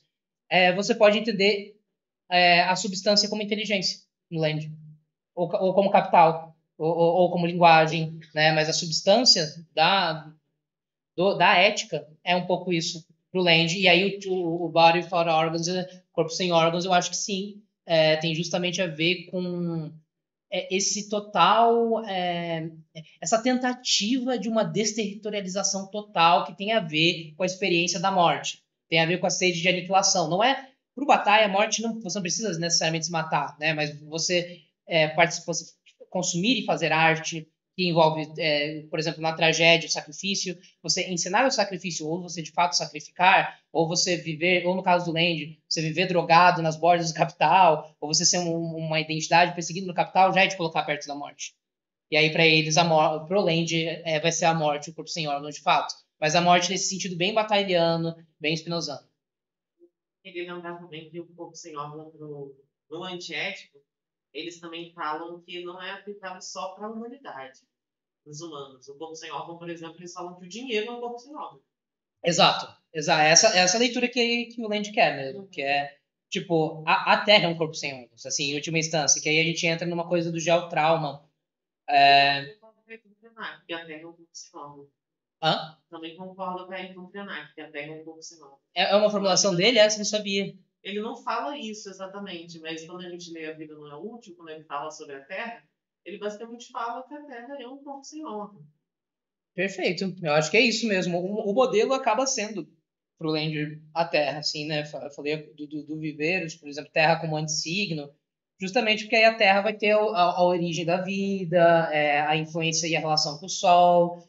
E aí, eu vou entrar nisso para dar tempo de falar mais do Land tardio depois. Para finalizar o Land daqui, é interessante aí a gente pensar o geotrauma, né? O geotrauma vai ser essa aposta. Por que ele. Aqui eu vou pegar um Ctrl-C, Ctrl-V do Bruno Belém. Por que eles gostam mais do antiédipo e não do Mil Platôs? Uma coisa que eu perguntei, conversei com o Bruno. Porque no antiédipo você tem energética freudiana. E você tem a questão. Só que as pulsões são fluxos, né? Você tem as mudanças, mas você tem a energética freudiana. E aí, por conta do espinosismo, você já não tem no Mil Platôs. Você está abandonado lá. E aí o Land vai olhar para isso aqui, né, com o Além do Princípio do Prazer e com o Ano Solar de Bataille, e vai falar, é o seguinte, é o geotrauma, porque justamente a origem da vida na Terra é o trauma climático do Sol aquecendo, matando a vida, e é o trauma também, aí no sentido psicanalítico, de se conviver com a existência traumática. E é porque o formador, a gente pode entrar melhor nas perguntas, isso porque eu não queria falar tanto de psicanálise. Mas o que forma o ego é o trauma, basicamente. Assim, eu vou só jogar isso. Você tem a formação de uma ideia de sujeito através dos processos traumáticos. Ou seja, do surgimento da vida na Terra ao funcionamento do sujeito, você tem o trauma, e já o trauma é essa continuidade do quem a Terra pensa que é, do ano solar, de pensar todos os fluxos. Por isso que é um corpo sem órgãos, todos os fluxos estão interligados e intensificados pelo capital. Porque o capital cria, nessa visão marxista, uma totalidade. Você tem uma totalidade pela primeira vez, você tem uma história mundial pela primeira vez. Até comentando também, como eu tinha falado antes sobre o tema base sartreano, do que o Sartre vai falar do ensino para si, da formação do sujeito. De que justamente o que forma o sujeito é o não. É o não. Sim. É bem hegeliano, né? É bem hegeliano no caso do Sartre, né? Mas sim, eu concordo com essa ideia e acho que tem tudo a ver com essa questão da morte no Bataille sendo reinterpretada. No Thirst for Annihilation, você vai ter, né, eu estava falando em turma, tipo, não vejam como um livro científico, ele está chamando de pseudociência, mas é um livro que tem muita ciência, que justamente vai falar de termodinâmica, vai falar de inteligência artificial, vai falar, né, em 1992, vai falar do desenvolvimento da vida, vai falar de Bataille. E aí eu falei, não entendam isso como um livro de ciências, porque tem umas partes que são bem voltadas para programação e matemática, e falei, entendam isso como o Land enrabando a ciência com o Nietzsche e o Bataille. É isso que ele fez, ele está pegando a ideia que só existem processos, não existem agentes, não existe nem matéria direito, a matéria é uma construção a posteriori dos processos, ou seja, uma primazia dos processos para tudo. E aí tem umas formulações lindas de que, tipo, o funcionamento do mundo é entrópico, mas, quer dizer, o funcionamento do mundo é negentrópico, redução de entropia, só que a redução de entropia leva à entropia, e você tem esse circuito entre entropia e negentropia pro Land. Essa é a leitura dele de ciência e dos fluxos. Ele fala, só um minutinho, eu só vou dar essa imagem. Ele fala do salmão subindo o rio. O salmão subindo o rio é um dispêndio de energia dos animais tentando voltar à origem. E para ele é isso. É o rio descendo e o rio subindo. Basicamente. Sim, são só os processos que importam. Quando ele vai criticar o Norbert Wiener aqui em circuitagens, né, ele fala o seguinte, toda reflexão chega tarde demais. O hegelianismo do Wiener não funciona para a cibernética porque ele quer uma cibernética meta-estável, ele quer uma cibernética que trabalha pela estabilidade, quando a cibernética tem que ser cyberpositiva, ou seja, ela tem que ser intensificada. Me perguntaram esse dia, mas por que a ideia da intensificação? Porque a intensificação leva à mudança qualitativa do sistema. Por isso a ideia do cyberpositivo, e aí o Land e a Plant num texto juntos vão falar, não é catástrofe, é anástrofe.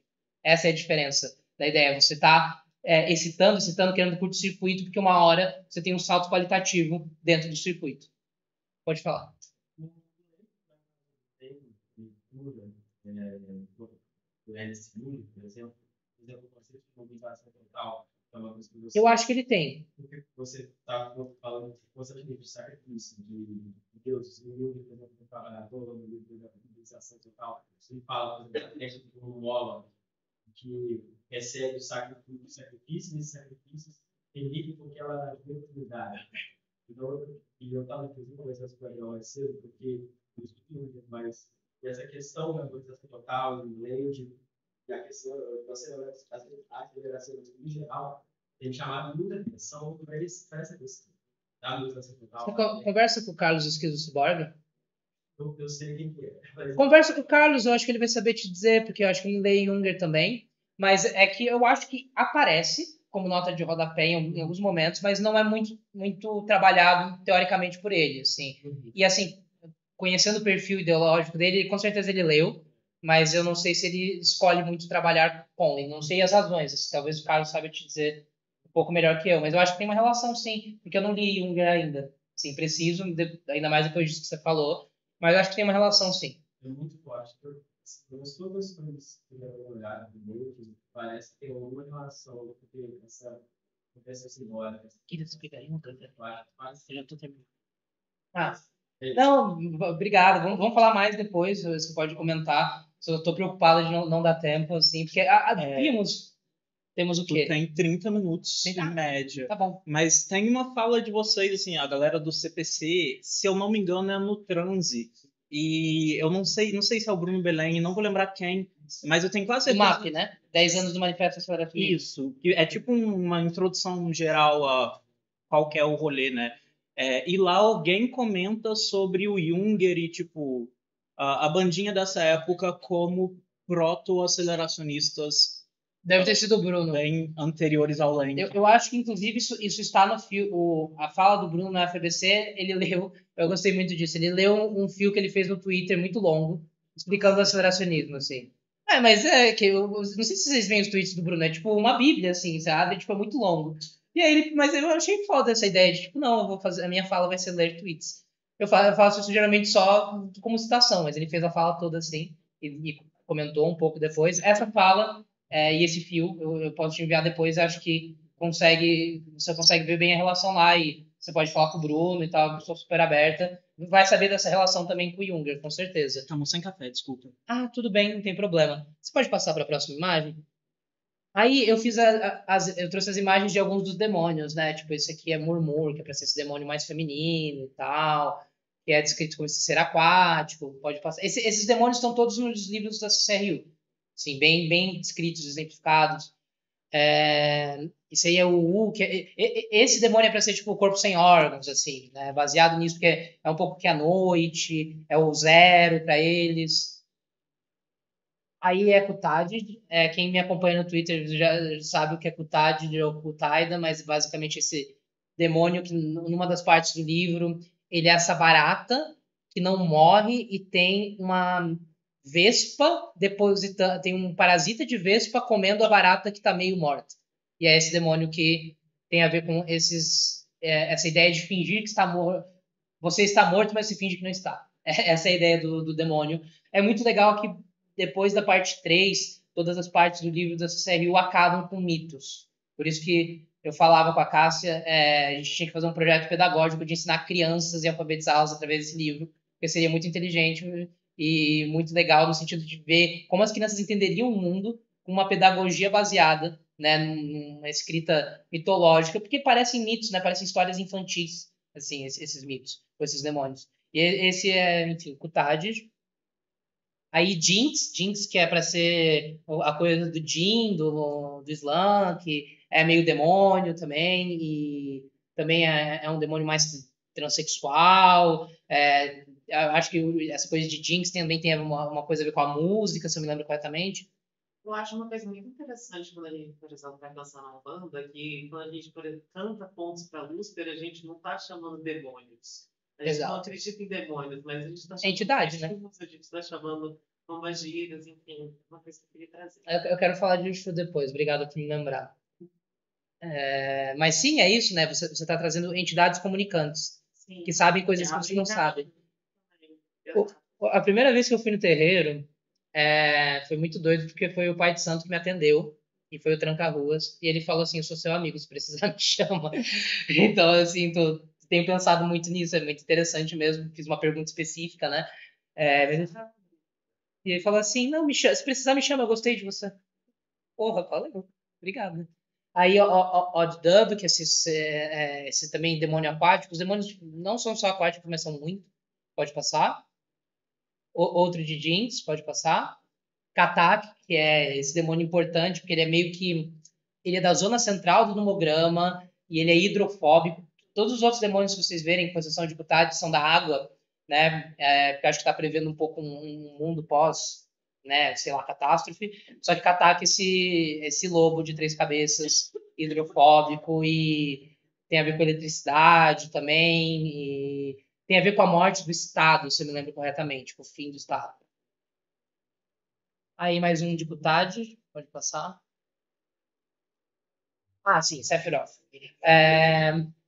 Então, né, encaminhando... Não, antes do Sephiroth, na verdade.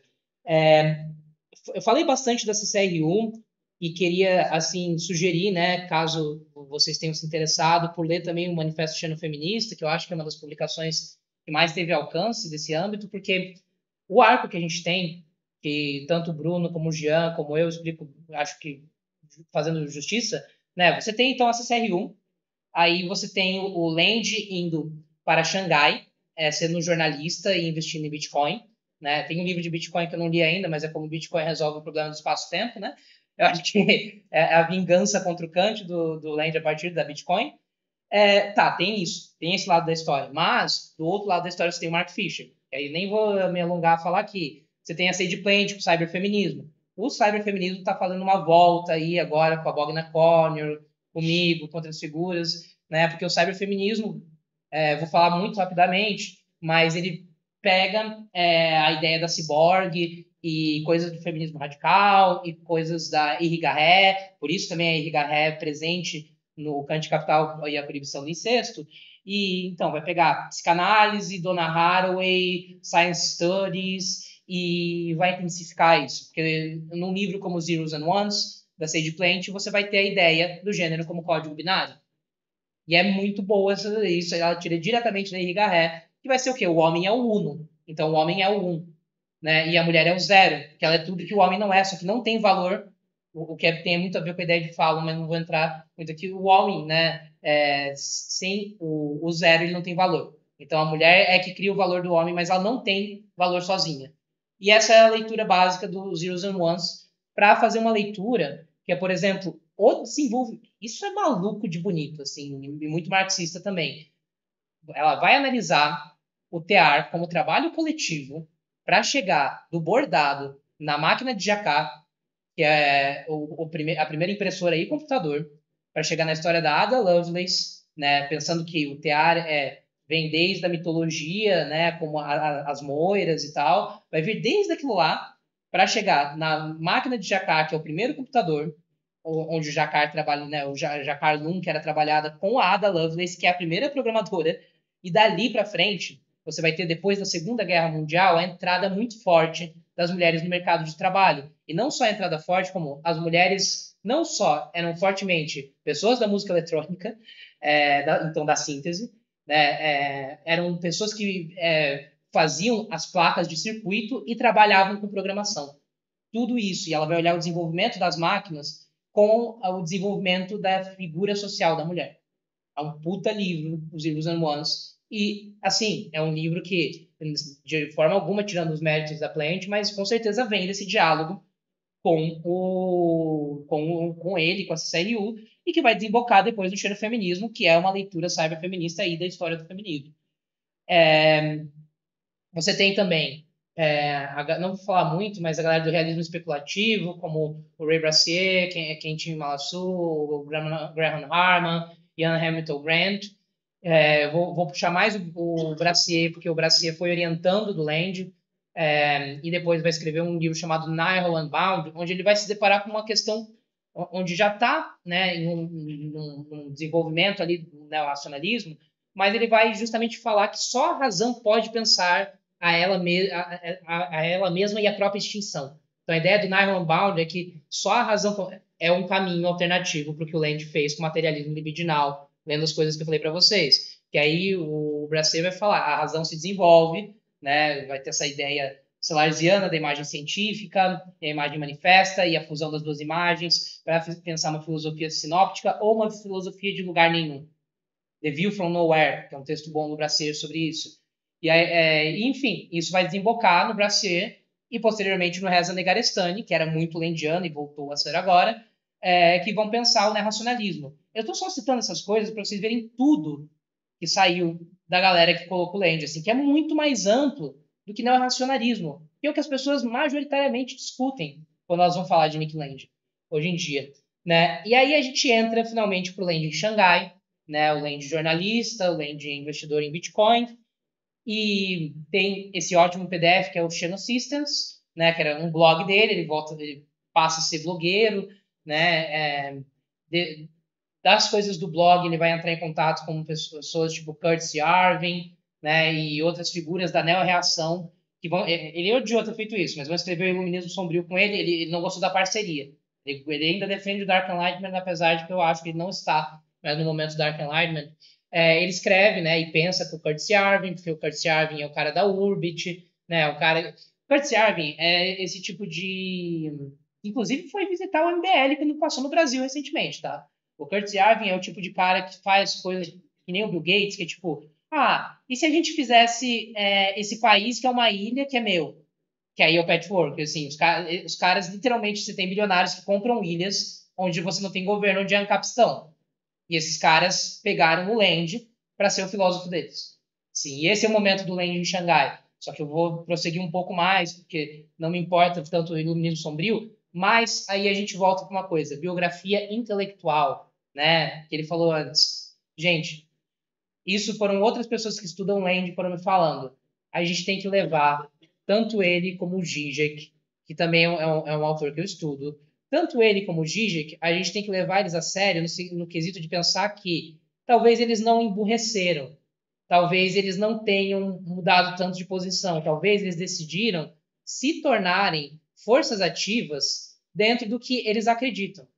E eu acho que isso foi o caminho do... Assim, o caminho do Zizek também, porque o Zizek hoje tem, tipo, né, escreve para Pompa, que é fechado com vários lados meio estranhos ideologicamente, e se faz muito como comentador político, né? Mas se você olhar para os dois, e mais pensando mais no Land, já que ele é o assunto, a ideia toda é justamente virar... Porque ele faz ao contrário em público. Ele fala, eu não estou defendendo nada, eu só estou descrevendo o que está acontecendo. O que é uma coisa que eu discordo muito, as cyberfeministas têm isso também, discordo muito dele e das cyberfeministas, que é o seguinte, isso aqui é só descrição, eu não estou divulgando uma política, eu estou só descrevendo os processos. Mas na prática, você vê o Twitter do Land, você vê, não, ele está, sim, envolvido com uma ideia de política, defendendo o Trump, defendendo o Musk, porque, no fim, as pessoas desse âmbito da direita estão mais propícias a engolir as outras coisas que o Land quer do que as pessoas da esquerda. E é isso que eu leio o momento neorreacionário dele. Se tu puder, tipo, encaminhar pro final pra gente Tá. puxar, tipo, questões, Claro. se tiverem, Claro, porque sim, o horário é só até 9h30 aqui. Tá bom, perdão. Bom, já falei da maioria das coisas, queria falar só do Cute Acceleration. Esse livro vai sair em pouco tempo no Brasil, mas é legal de falar porque a Maya B. Chronic e a Amy Ireland, que era uma das pessoas do CCLU, se esquece que tinham muitas mulheres, né, na CCLU, e a Amy Ireland e a Maya B. Chronic lançaram ano passado um livrinho pequeno, que elas me mandaram, mas a alfândega não deixou, barrou o livro.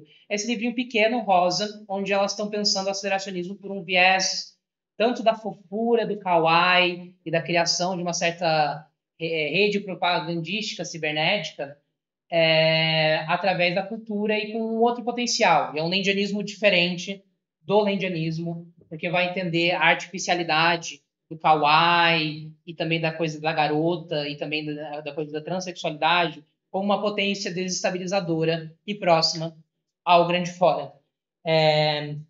Bom, Eu acho que já falei bastante do IE, eu queria falar do Quick Restorations, eu só vou comentar as imagens e aí a gente abre, tá? Bom, o Sephiroth. Por que que eu tava no grupo de estudos de Cabala, e aí a gente, enfim, Sephiroth, né, o mesmo nome. E aí, olhem só para o Sephiroth. Sephiroth é um tipo de personagem inspirados nas Kitsunes, por isso que eles têm, né, o cabelo cinza ou branco. Sephiroth é o vilão, filho de um alienígena, um projeto de arma especial da Shinra, que é a grande indústria capitalista do universo de Final Fantasy VII, completamente andrógeno. E é um anjo. E é o anjo da morte. Assim, eu deixo vocês fazerem as ligações assim, mas assim, você vai vendo que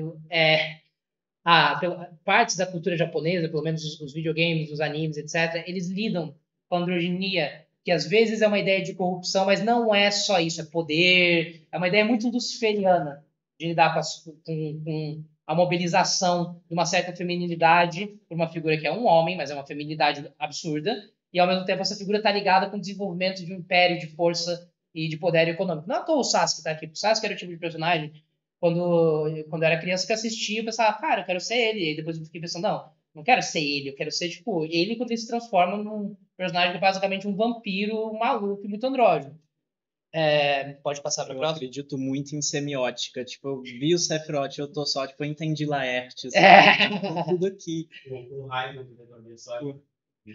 O Griffith, por exemplo, Falconia. Qual que é a ideia do Falconia em Berserk, né? Você criar uma nação onde demônios e monstros e humanos podem todos conviver.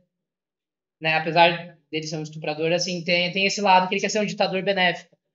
Tem todo um rolê, tipo, de impotência sexual dele ante a mulheres também. Tem, por causa do trauma de estupro, pesado, né? assim. Não, é bem interessante mesmo. Bom, né? Aí chegamos... Pode passar. Chegamos nesse meme feito pela Frente Aceleracionista do PT, né? Que é muito bom. Eu adoro esse meme, assim, tem que entrar na dissertação, né? Pode passar para a próxima imagem. Bom, por que no wives, né? Isso também é um meme que me fizeram me mandar. A coisa das esposas e da poligamia e tal, no lançamento do livro da Mackenzie, eu falei, gente, já existe um modelo de família que não é o modelo Levi-Straussiano, que não é o modelo que o Land está criticando em Kant Capital e a Revolução do Incesto. São as famílias LGBT, porque são famílias que a filiação não é de sangue, é uma filiação formada por perseguição política, afetividade e criação de outros espaços LGBT, onde você vai ter mães, irmãs, filhas, que não estão na ordem da família que faz a manutenção do patriarcado. Né? Então, a coisa das esposas e da comuna de sapatão é, quem sabe, um dia começar a germinar isso na cabeça das pessoas e elas verem que a gente tem que fazer as coisas agora, não ficar deixando para o futuro. Se a gente conseguir mudar a forma da família e ainda tornar o gênero não binário enquanto se anula a forma da família, porque as coisas estão juntas aqui, bom, aí eu acho que muita coisa pode acontecer, pelo menos de acordo com o Land. Pode passar? E por fim, elas querem fugir do Travecoceno, mas o mundo inteiro é o Travecoceno. E é isso que eu tinha para apresentar para vocês. Por isso que o Traveco é o bracinho do... Qual que é o nome dessa coisa? Não é camarão. Não é... Lagosta. Da lagosta, né? Por isso que é o bracinho da lagosta com a pinça. Porque talvez o Land não percebeu, mas quando ele conversar comigo, ele vai saber que a travesti, a transexual, o traveco, já estão o grande fora na pinça. E é isso que eu queria falar para vocês hoje. Obrigada por me ouvirem.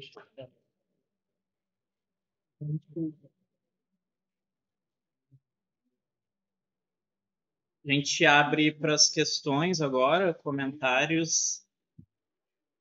Pode falar, Verla. Então, tem uma coisa que eu trabalhei muito no meu livro, e eu trabalhei justamente como surge o ser. E não só como surge o ser, como surge o eu e como tirar o eu também. Uhum. E quando eu falo como surge o ser, eu não vou nessa etapa que você falou, que o Leite também vai, que é a linguagem, inteligência, complexificação. Eu vou na primeira de que a primeira coisa que surge, para surgir o eu, para surgir o ser, é memória. E isso eu trabalho muito porque o Sartre fala muito de memória, não tanto no ser e o nada, mas trabalho muito em análise, que é um romance. Então tem muito disso na filosofia dele que eu também trabalhei muito no meu livro. Que tem Pelo viés da memória. Sim, então a memória. A náusea, eu gosto da náusea. Eu li esse. Então, a náusea, com base na náusea, tanto que ele fala de memória e a náusea, eu fui lá e estabeleci memória com o ser e digo, o que Aham. existe é passado, porque memória é passado. Sim. Não existe nem presente, que é uma tentativa de limitação do agora, mas que não tem Uhum. como produzir, nem o futuro. Eu gosto desse viés da memória. Sim, Eu acho que as coisas são complementares. Precisa exato. ter algum nível de consciência. Para ter consciência, para ter inteligência, você tem que ter memória. Exato. Tanto que até outros animais têm memória. Exato. Os outros animais, não tem memes, mas eles têm imitação. Eles têm imitação, porque aí entra em neurociência, neuroespelho, eles também têm hipocampo, tudo isso, blá blá blá blá, blá, enfim, chatos. Eu tive que estudar. Pode falar. Acho que a pergunta é meio boba, sei lá, porque eu não sou horário, não sou filosofia. Nem eu, tá tudo bem. Nem eu também. Então, e aí eu queria que você comenta em dado momento essa apropriação do Lenin se deu mais na direita do que na esquerda. Uhum. E assim, se fizer um panorama da história intelectual, assim, tal, é comum expurgos, né? E depois de um tempo que atrofia de novo. Mas, enfim, como ele está vivo, está ativo politicamente, isso tem um outro peso. Né? Tem. E aí eu queria que você falasse mais sobre isso. Tipo, Por que eu lembro? por que ele é mais palatável? Assim, eu não li uma linha do que você escreveu, mas com base no que você falou, ele parece mais palatável para a educação, para esse universo que a gente tem hoje, de uma extrema-direita identitária, do que propriamente uma esquerda que teria uma possibilidade, sei lá, tradicionalmente, Uhum. Eu acho que tem dois motivos. Tem uma coisa que o Reza Negarestani chama de marxismo kit no trabalho do Inumano, que é um texto bem legal, assim. Eu queria ter falado mais do Reza, mas não deu tempo. No trabalho do Inumano, o marxismo kit é tipo web comunistas, assim. Vocês vão entender. Ian Neves, Jones Manuel. E se vocês olharem para essa galera, o que eles são? Eles são misóginos, eles são vulgares. Tem que chamar eles de vulgar mesmo, porque eles pensam que a gente é vulgar. Porque vai doer. Eles dizem que eles são rigorosos, mas eles não são. Eles têm um culto à masculinidade. Não é possível uma filosofia leidiana se manifestar nesse lugar. Porque justamente ele está falando que o macho tem que acabar, sabe? Tipo, pelo menos por uma grande parte do tempo. E aí também tem o outro lado, as decisões que ele fez enquanto pessoa que existe no mundo, né? Que ele se coloca quase como esse avatar do mal, mas assim, ele existe como pessoa, ele decidiu se filiar, ele decidiu estar perto dessas pessoas, e também porque ele fala de capital. Em algum momento, e em um certo momento vira, tipo, apologia do capital, porque o capital é a superinteligência. E aí, querendo ou não, tipo, fazer todo o remanejamento disso para algo de esquerda é possível, mas é difícil. Ele tá positivando. Porque para ele os humanos não importam. Essa é a questão do Land. Para ele, tipo, se a gente pensa que todo surgimento da consciência é um desvio, o que importa são os processos, então é o processo do capital que importa. Os humanos são a natureza.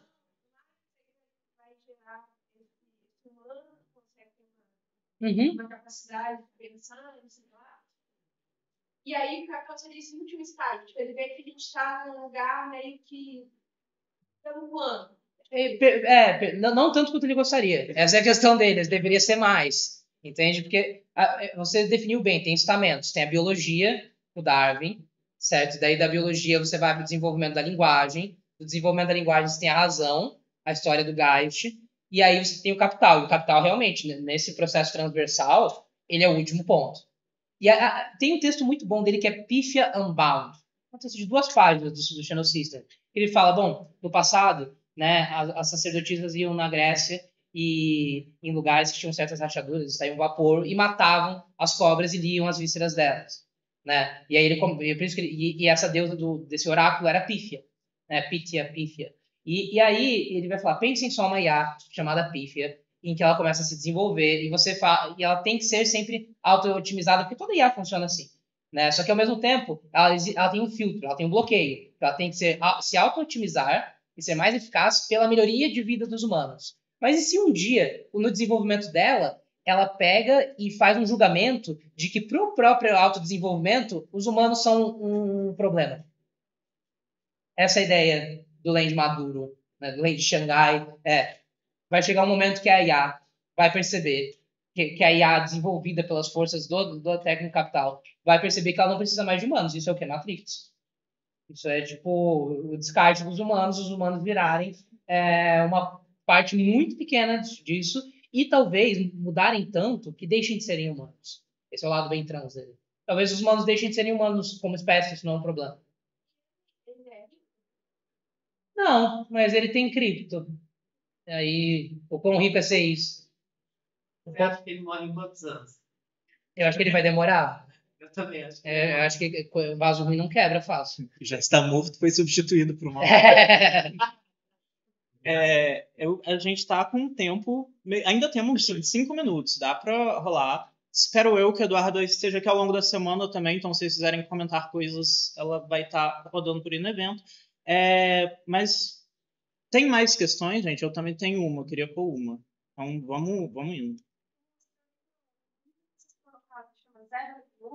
Zeros and ones, zeros e um.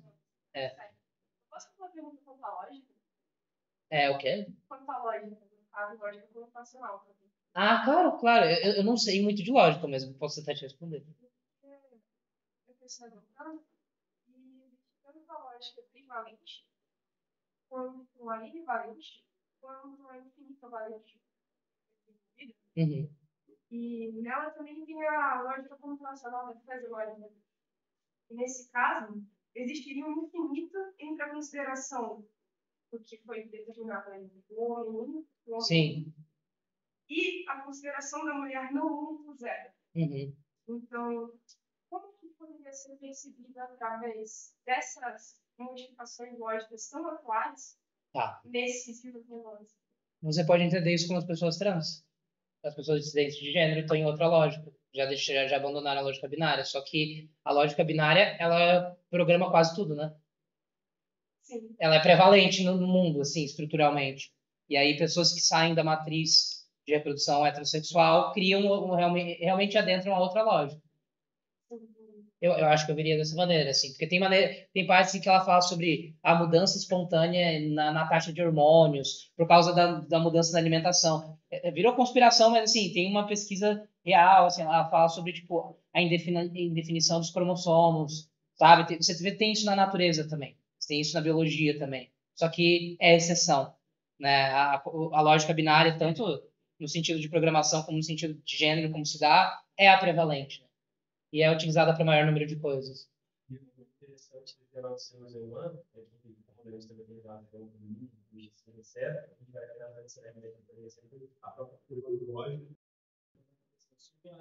Exato. E isso é legal da ficção científica. Por exemplo, os androides do Blade Runner já são outra lógica. Androids, assim. E aí é muito legal a leitura que, para quem gosta, né, tipo, desse tipo de ficção, é realmente muito legal a leitura de como o Land integra essas narrativas como parte do pensamento dele. Isso que é legal dessa série, que é tipo, os livros, a ficção de agora já virou teoria. Que é uma coisa que está no Baudrillard também. Eles pegam no Baudrillard. Isso, o nível da ficção já é capaz de... A ficção pensa a si mesma, e a ficção está pensando questões filosóficas, então ela é tão importante para a escrita quanto a filosofia. E aí, quando ele vai olhar para Blade Runner, fala isso, os androides já são outra lógica. E os androides são meio transexuais também, sabe? Tem isso. Tipo, tem isso em Machinic Desire nesse livro aqui. O livro do William Gibson sobre ficção científica, não Qual vou que é o lembrar o nome? nome agora, mas é o do Frederick Jameson, não do William Gibson. Você pode virar tanto macho como fêmea. No Xenogenesis, que é muito importante para esse CRU, as pessoas esquecem da Octavia Butler hoje em dia. Está sendo bastante publicada agora, mas as pessoas esquecem para pensar filosofia. Você tem o Ankali, que eles têm, tipo, eles têm 3 sexos. E um dos sexos deles eles são formados em triangulações. Tipo, para você ter um filho de um humano, o Ankali, você precisa, tipo, ter 6 deles. Porque aí, para você fazer... Os humanos, por modificação genética, precisam do Zooankali para transar, para reproduzir. Assim, então, o lado da ficção especula onde a ciência não toca. Onde a ciência toca muito timidamente. Sim. E aí eu acho a Octavia Butler o melhor exemplo, assim. Gosto muito, escreve muito bem, grande escritora. Tinha uma pergunta. Por que você acha que dessa série o Mark Fisher ele teve uma maior apropriação pela esquerda do que o Lang, por exemplo? Porque eu gosto muito do Mark Fisher, tá? Mas, inclusive, esse podcast que eu falei dessa série eu fiz para Repeater Radio, que é a rádio da Repeater Books, que foi a primeira editora que o Fisher criou. Eu gosto bastante do Fisher, só que o Fisher transformou, tipo, não transformou, ele foi transformado. Mas, assim, ele transformou ser sad boy em ser filósofo, assim, de certa maneira. E aí, claro que vai ter mais tração. Todo mundo é doomer e escuta Soviet Wave. E é esse tipo de boy que eu Fisher, porque eu já fui esse tipo de boy também. Não tão podre, mas assim, já fui esse tipo de boy. Última, então, só para fechar. Você queria fazer? Eu Né? a gente perdeu tipo uns 2 minutinhos de gravação, vão ter 2 gravações, então a gente emenda depois. Voltando na parada do 01, porque hoje de tarde a gente teve palestra com a Virginia Costa da USP sobre Judith Butler. Uhum. E na última questão eu perguntei para ela sobre Adorno, porque eu tô sentindo muita coisa de gênero em Adorno, só que óbvio, o Adorno não vai entrar lá, mas me parece que ele começa a A Miriam Kusumi já me falou a mesma coisa. Daí... Só falta um gênero no Adorno, mas eu acho que tem na dialética negativa. E sim, a Virginia confirmou isso, graças a Deus tá lá. Mas aí a Virginia me respondeu uma coisa que estourou na minha cabeça, que é o feminino em Adorno já é queer. E eu não vou saber elaborar, a gente vai ter que voltar no vídeo da Virginia e pegar o finalzinho, mas ela amarrou muito bem que o feminino em Adorno é queer. Na Virginia. Eu acredito na Virginia. Daí, eu queria perguntar, por que o Benjamin está na mesa conosco? Porque o Benjamin, ele é justamente, assim, eu acho, né, eu tenho que ler mais esse livro, mas eu acho que existe um messianismo no Land, só que ele não é a freia. Ele é tipo, se você pensar o Ângelos Novos, eu já tinha pensado isso, mas não tinha verbalizado. Se você pensar o Ângelos Novos, o Ângelos Novos pro Benjamin é essa coisa do terror, e pro Land é o gozo. Por isso, tipo, seja de aniquilação, de aniquilamento, por isso o Making It With Death, Delighted to Death. Pro Land, o Land talvez é o anjo da história agora. Tipo, é justamente se colocar o rosto na destruição e gozar com aquilo. E aí, enfim, perdão, aí só pra falar, talvez você tenha um anjo da história, só que ele é meio luciferiano, samaeliano no Land. E no Benjamin eu acho que ele é mais Miguel, porque Miguel é do lado de Israel e Samael é contra. E Miguel é quem protege o povo judeu e Samael é quem destrói o povo judeu. No momento, eu ouvi alguma palestra que falava sobre uma Sade, colocava essa questão de uma aristocracia frustrada que não detém mais jeito, e aí nessa frustração, nessa ausência, ele vai exercer isso de alguma forma. Enfim, tem mil possíveis leituras, mas eu achei essa menos positivada, né? E parece ter um pouco, pelo que você colocou, um pouco disso no cliente também, nessa coisa de exercer o que já não tem. Eu acho que é isso. Fingir que não está fazendo nada, mas esse é o jeito mais inteligente. Eu faço isso também. Ele está fingindo que ele não está fazendo nada, mas ele está fazendo um monte de coisa para o mundo que ele acredita. Eu finjo que eu estou fazendo meme, mas eu estou fazendo um monte de coisa para o mundo que eu acredito. Assim. E eu acho que é isso. É muito de uma certa impotência.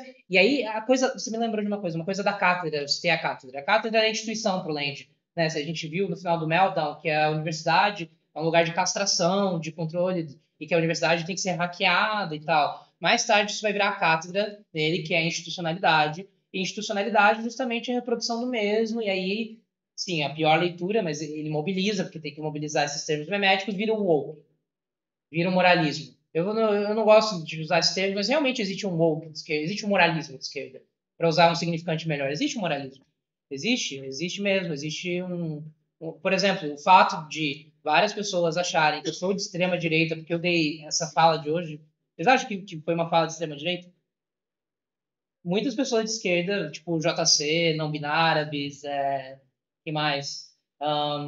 Marxistas, vulgares, web comunistas, eles ficam, tinha que ser você, né? Porque você é de direita. Não, eu só não sou burro que nem vocês. Só isso. Certo?